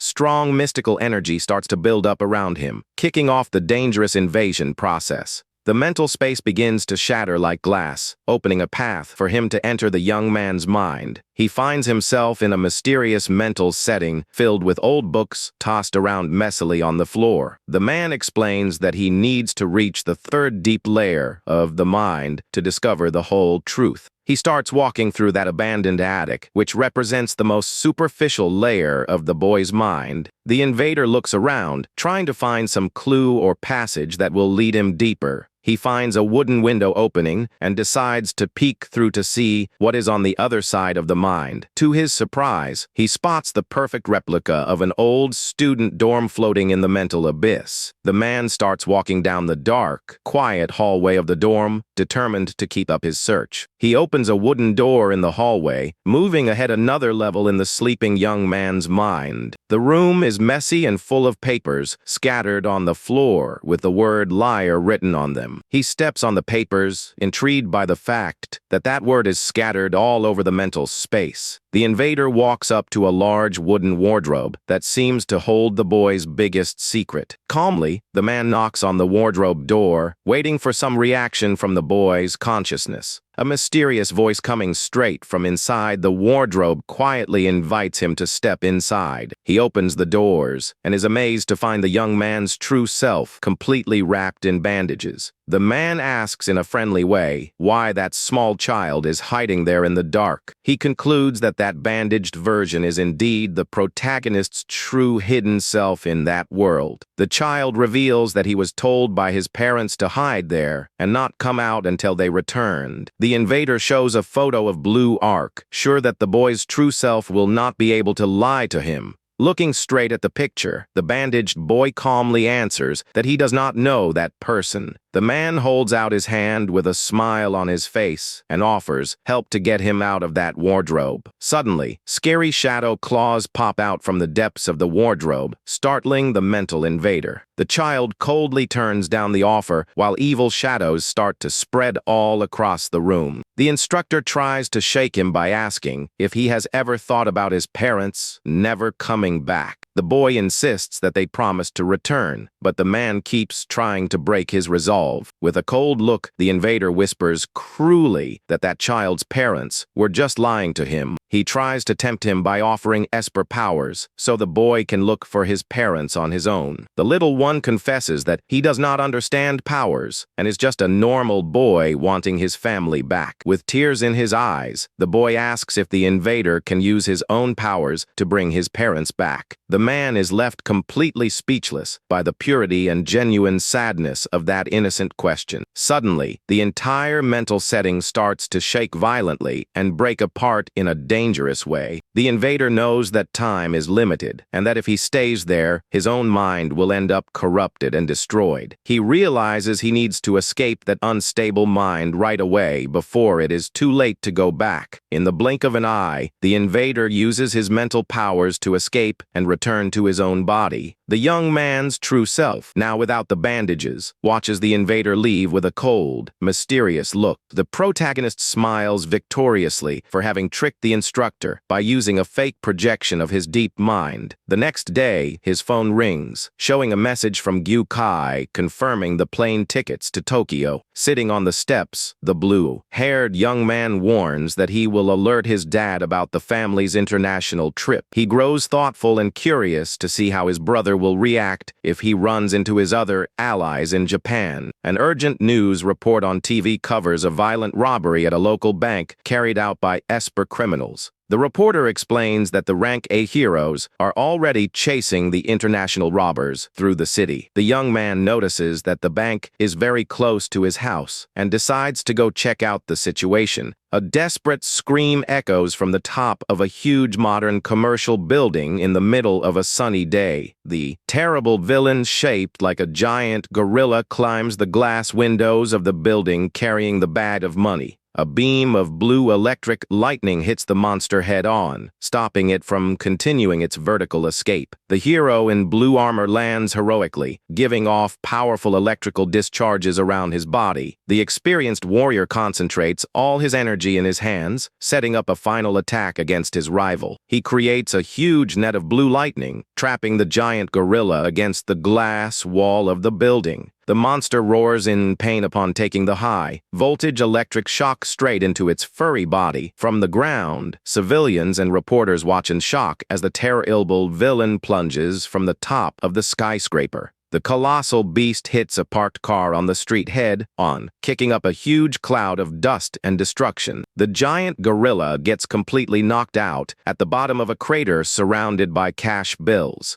The hero announces that he caught the gorilla and asks about the status of the other extremely fast and agile female thief. He advises his partner to give up the chase, but spots someone very suspicious walking on the street below. The hero is in shock upon recognizing the iconic silhouette of the masked warrior right in front of him on that street. The hero's silver swallower flies swiftly between the buildings, trying in vain to catch up to the escaping thief. He complains that the initial strategy was wrong and that he is not good at pure speed contests. Meanwhile, the thief smiles victoriously as she looks at the valuable golden artifact she managed to steal from the bank. He gets ready to land a new quick and precise strike using his special tech skills. A massive blast of golden and destructive energy is fired, cutting through the skies toward the target. The hero advances at high speed even while surrounded by fire and orders the fugitive to surrender right away. The masked protagonist pops up by surprise in the air and mocks Silver Swallower's presence at the scene. The spiky-haired hero gets confused when he receives a small shiny piece of metal as a gift. Filled with fury, the hero screams in anger while watching the masked man move away, mocking him in the air. The scene cuts to District 5 of the city, where the little thief keeps up her silent escape through the sky. she finally breathes a sigh of relief, believing she has managed to shake off all her persistent pursuers. The young lady turns back to her human form with energy wings and wonders if her gorilla partner managed to escape. Suddenly, the thief is surprised by a mysterious purple aura that pops up right next to her in the air. She is completely immobilized by magical shadow bands and gets desperate, not understanding what happened. The masked hero appears upside down on the edge of the building, watching the completely trapped fugitive. The hero lands with style and comments that it was not easy at all to track down and find the young thief in the city. Even captured, the girl smiles mockingly and doubts that those shadow bands can hold her for long. The young man joins in on the fun with an ironic tone, agreeing that modern women face many challenges. She is left puzzled by the nonsense dialogue and concludes that the rumors about his insanity are real. The thief panics upon realizing she can no longer use her shrinking power to escape from there. The system activates skill stealing, allowing the protagonist to use the villain's shrinking powers. At that exact moment, the powerful blue arc shows up at the scene wrapped in intense, destructive blue lightning. Seeing the hero arrive, the thief screams in desperation, begging him to save her from that masked man. The blue-armored hero is very surprised to note that the mysterious vigilante made his capture mission easier. The masked man gives a sideways smile and sends a friendly message saying that is just a thank you for the past. The message points out that catching the thief duo will greatly boost the hero's reputation with the big organization. Suddenly, the enraged silver swallower drops from the sky, promising to finish off the masked protagonist once and for all. Noticing the hostile approach, the masked hero warns his ally that they had better fall back from there. He makes a quick move and completely vanishes in a whirlwind of purple smoke and shadows. The system confirms that the first stage of the co-op mission was finished successfully, generating great rewards. The main quest updates, requiring him to protect and ensure the survival of his ally at the Tokyo auction. The young man enjoys the irony, but worries about how his new avatar will survive with so many threats gathered together. The scene shifts to a lovely sunset in Japan, where the characters chat about the influential White Raven Brigade. The blue-haired protagonist states calmly that he knows the brigade because he is part of it himself. The ally on the other side of the phone asks in surprise if the young man really has important contacts in the brigade. He explains that he knows the members' secrets and wants to leak that valuable info to help his ally. He enjoys the cool breeze of a fan, while the other person hopes all that is not a lie. Lying in bed, the young man jokes that his ally must have planted a secret bug right in his own stomach. The mysterious voice replies that knows a lot more than he thinks and warns that it will also take a trip there soon. The blue-haired young man is surprised to learn that his partner will also be present in Japanese territory. The young man laughs to himself, thinking that practically all his acquaintances will be gathered in the same foreign country. A short time later, the huge commercial plane makes a smooth landing on the runway of Tokyo International Airport. Dukai steps off at the location accompanied by his dad, who carries the bags with a calm and imposing look. The boy walks right behind, drinking a soda and joking that two powerful warriors can handle carrying the bags. The older brother just stares at him from behind his dark glasses, keeping his serious look. Suddenly, the man spots a very famous figure in the lobby and is surprised to recognize the elite warrior. It is the legendary Fan Dongking, who walks calmly through the airport, grabbing the attention of everyone around. He figures out that the hero showed up in public just to reply to a direct provocation made by the villain. The young man's dad watches the scene with worry, wondering why an elite warrior is there right now. He feels a strong urge for revenge, but keeps himself under control to protect his children in that place full of cameras. Gripping the handle of the suitcase tightly, he decides to hold back his fury to keep a disaster from hitting his own family. Meanwhile, the plane majestically cuts through the blue sky above the clouds toward the final destination of the trip.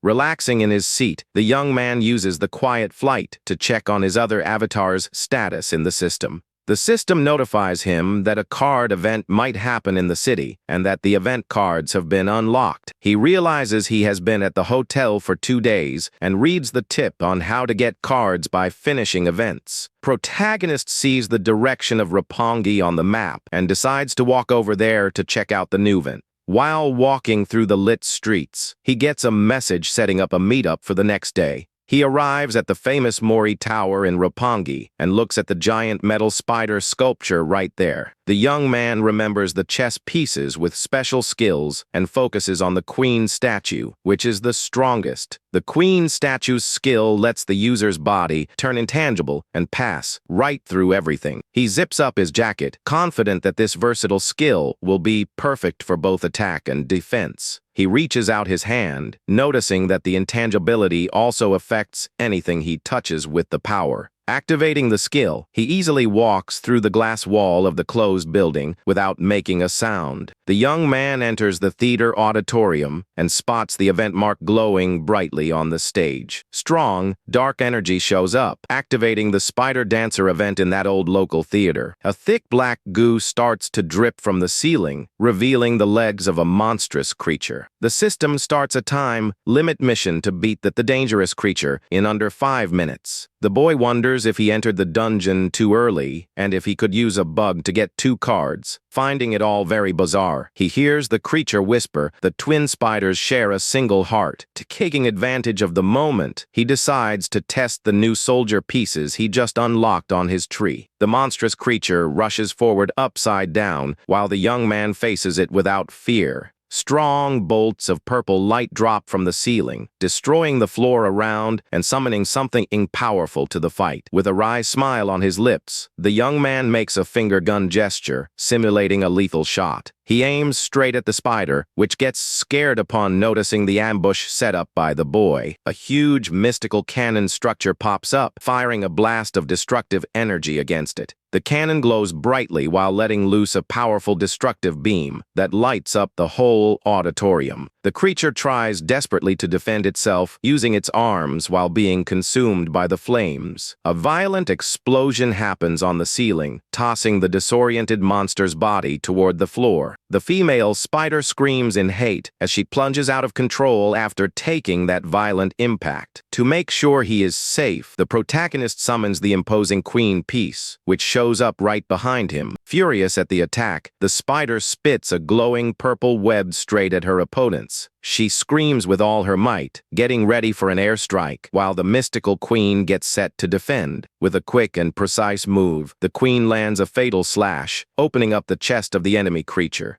The noble warrior stares at her opponent with a suspicious look upon noticing something strange about her reaction. The strike rips open a hidden purple cocoon, revealing that another identical creature was hiding inside. The young man shouts, ordering her not to hit the cocoon directly, but rather to cut the threads holding it. Understanding the command, the queen grips her twin swords and gets ready to make the precise cut. She cuts the purple web threads, freeing the creature, which falls, startled, in the middle of all that mess. The young man smiles with satisfaction, knowing he just needs to wait for the monster's body to hit the floor. Suddenly, a giant, scary shadow with red eyes pops up right behind the boy. A second creature shaped like a male spider shows up at the scene, landing a violent counterattack. The young man gets tense upon realizing that there is actually more than one spider spirit protecting that place. He watches the 2 creatures together and tries to recall any clue about twin spirits in his memory.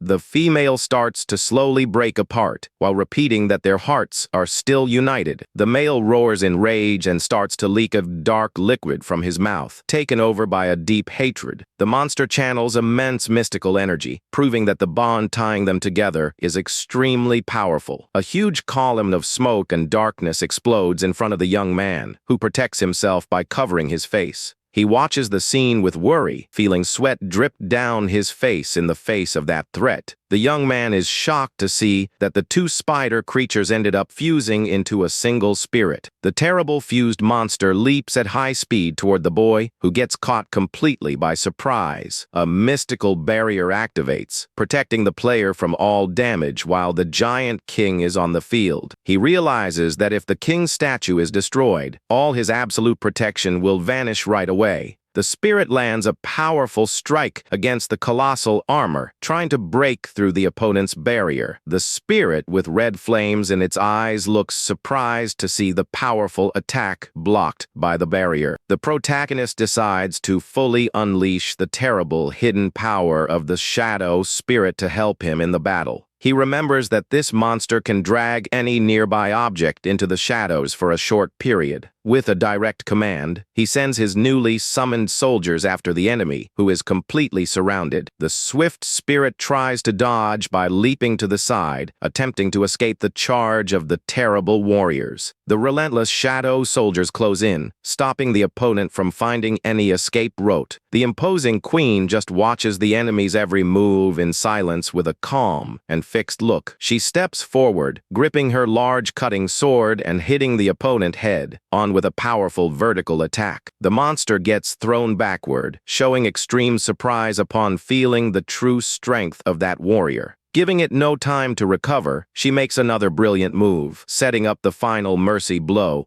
The sharp blade slices through the spider spirit's chest relentlessly, ending the fight right then and there. The defeated enemy's body starts to fall apart quickly in a big whirlwind of ash and darkness. The system notifies the defeat of the Class C spirits and confirms the receipt of the rare new event card. The young man analyzes the teleport effects of the new card and decides to keep defeating monsters to level up. A mysterious person in black boots enters the auditorium, clapping ironically at the young man's amazing performance. The woman in a trench coat and hat shows up, smoking calmly while saying it has been a long time since they last saw each other. With an enigmatic smile, she asks if the boy would be interested in having a friendly chat with her. She reveals that she wants to talk specifically about Xia Pinging, leaving the young man on full alert. The queen piece positions herself next to him, showing she is ready to attack at any moment of danger. The lady raises her hands, asking for calm, and warns that her dangerous companions are watching the theater's surroundings.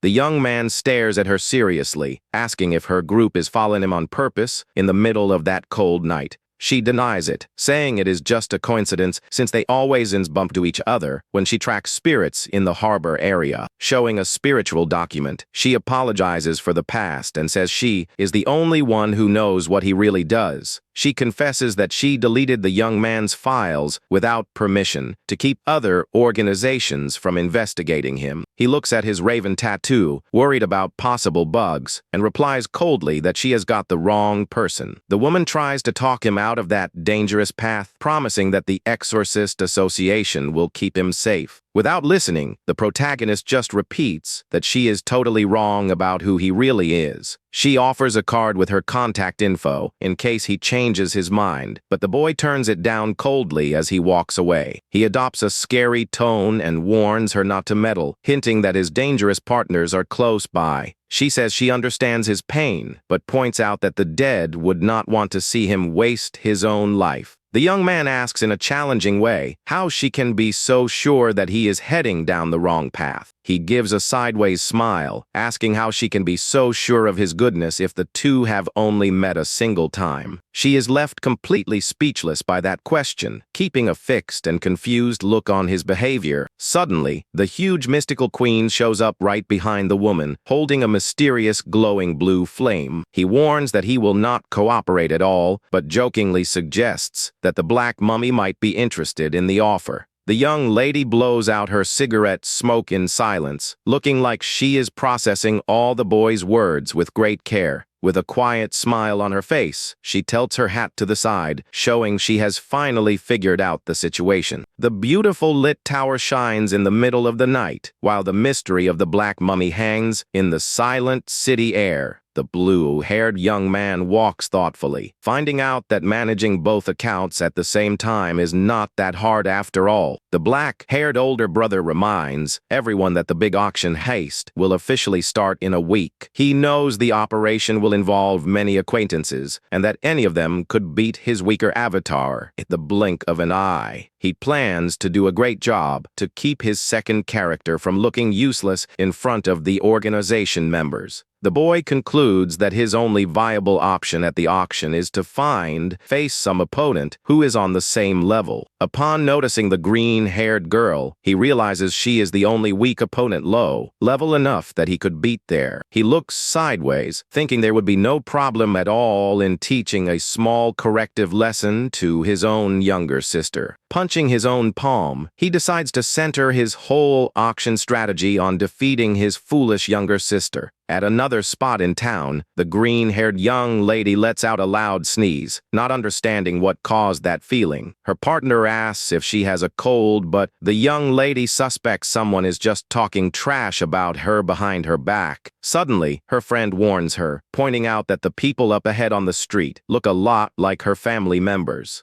The three of them walk together down the dark residential alley while checking their respective phones under the streetlights. The young lady goes into a panic upon realizing the terrible coincidence of running into her own family right there. Over the phone, the blue-haired boy asks why she is there, reminding her that he had already warned her about the trip. She types in desperation, asking him to distract their dad and brother, but the young man replies lazily using memes. The protagonist clicks his tongue, showing great unhappiness with that girl's pushy request. To help with the fake story, the young man tells his brother he is going to look for something to eat nearby and tells him to go ahead. The brother agrees and orders seriously that the young man head straight back to the hotel as soon as he finishes eating out. With that, the characters meet up in front of the lit facade of a traditional Japanese restaurant. The protagonist asks why they came to Tokyo, and the blonde friend explains that she came for work and brought her sister. A TV news report announces that the hero Blue Arc caught the dangerous international thieves and recovered the jewels. The green-haired girl complains ironically that the news mixed up the hero's photo with that of another warrior. Purple-eyed blonde lady looks thoughtful upon hearing the codename of the mysterious masked warrior that got mentioned. She gives a sideways smile, revealing that she would love to have the chance to meet that warrior in person. The beautiful and delicious sushi dishes are served at the table, shining under the cozy lights of the restaurant. The young man starts eating a lot while his friend playfully complains that he is going to end up bankrupting his mentor. Pleased with the meal, the boy stands up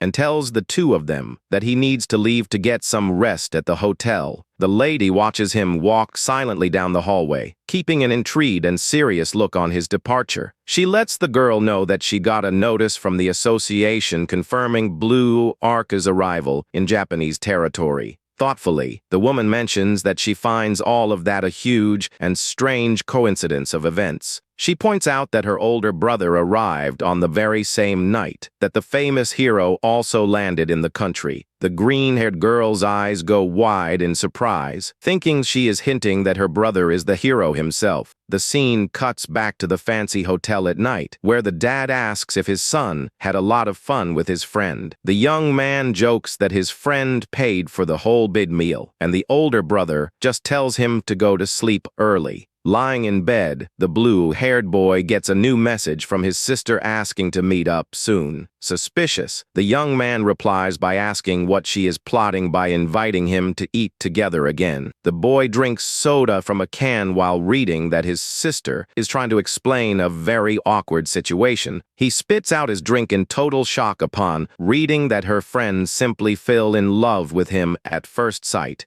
Coughing a lot, he suspects the woman is just using a crazy fake marriage plan to get close to his sister. To avoid the fallout of this bizarre plan, the boy decides the best strategy is to fight fire with fire. The young man sends a direct message, lying about his dating preference, leaving his sister and her friend totally confused. Pleased with solving the problem, he tosses his phone onto the bed, shifting his focus to taking care of his original body. A system message warns that the instructor is coming and orders him to get ready for an immediate interrogation. The boy with the metal collar irritably questions why he still hasn't met the other promised children. The instructor warns that the meeting will happen the next day, while the boy asks if they belong to the organization. With a mysterious smile, the man in glasses says he will reveal the whole truth when the right moment finally comes. The little one wants to know who number 1001 is, and if there are other survivors with special powers trapped in there. He explains calmly that in total there are only 2, and the previous one showed up over a century ago in the world. The boy says mockingly that he already figured out the name of that secret society and asks who he will meet tomorrow. The man reveals in a serious tone that the first boy he will meet is named Filio and has half spirit blood. The little hero stares at him in total shock upon hearing about the existence of a being who is half human and half spirit. He explains that that boy's mother was devoured in the past and that his spirit dad has been missing ever since. Intrigued, the protagonist asks directly if the culprit for devouring the child's mother wasn't the father himself. The man adjusts his glasses seriously and replies coldly that the real one responsible for eating that young man's mother was the boy Filio himself, leaving the hero completely shocked and horrified by that scary reveal. The instructor wraps up the subject by telling the boy to get some rest before they switch topics to talk about his parents. With an evil smile, the man asks if he isn't curious to know how the parents who abandoned him there are doing. The boy is overcome by the fury of his memories and asks with deep hatred if those people are still alive. The man leaves amid smoke, promising to give detailed answers at the next meeting the two of them have. Alone in the dark room, the young man stays quiet, trying to hold back the immense anger that conversation just stirred up. The system notifies that the story progression has hit 60%, waking the hero up, startled by the warning. He wakes up tense in bed, realizing right away that something very dangerous is happening to his other avatar. A scary, dark silhouette with glowing red eyes suddenly pops up in the room, watching the young man lying in bed.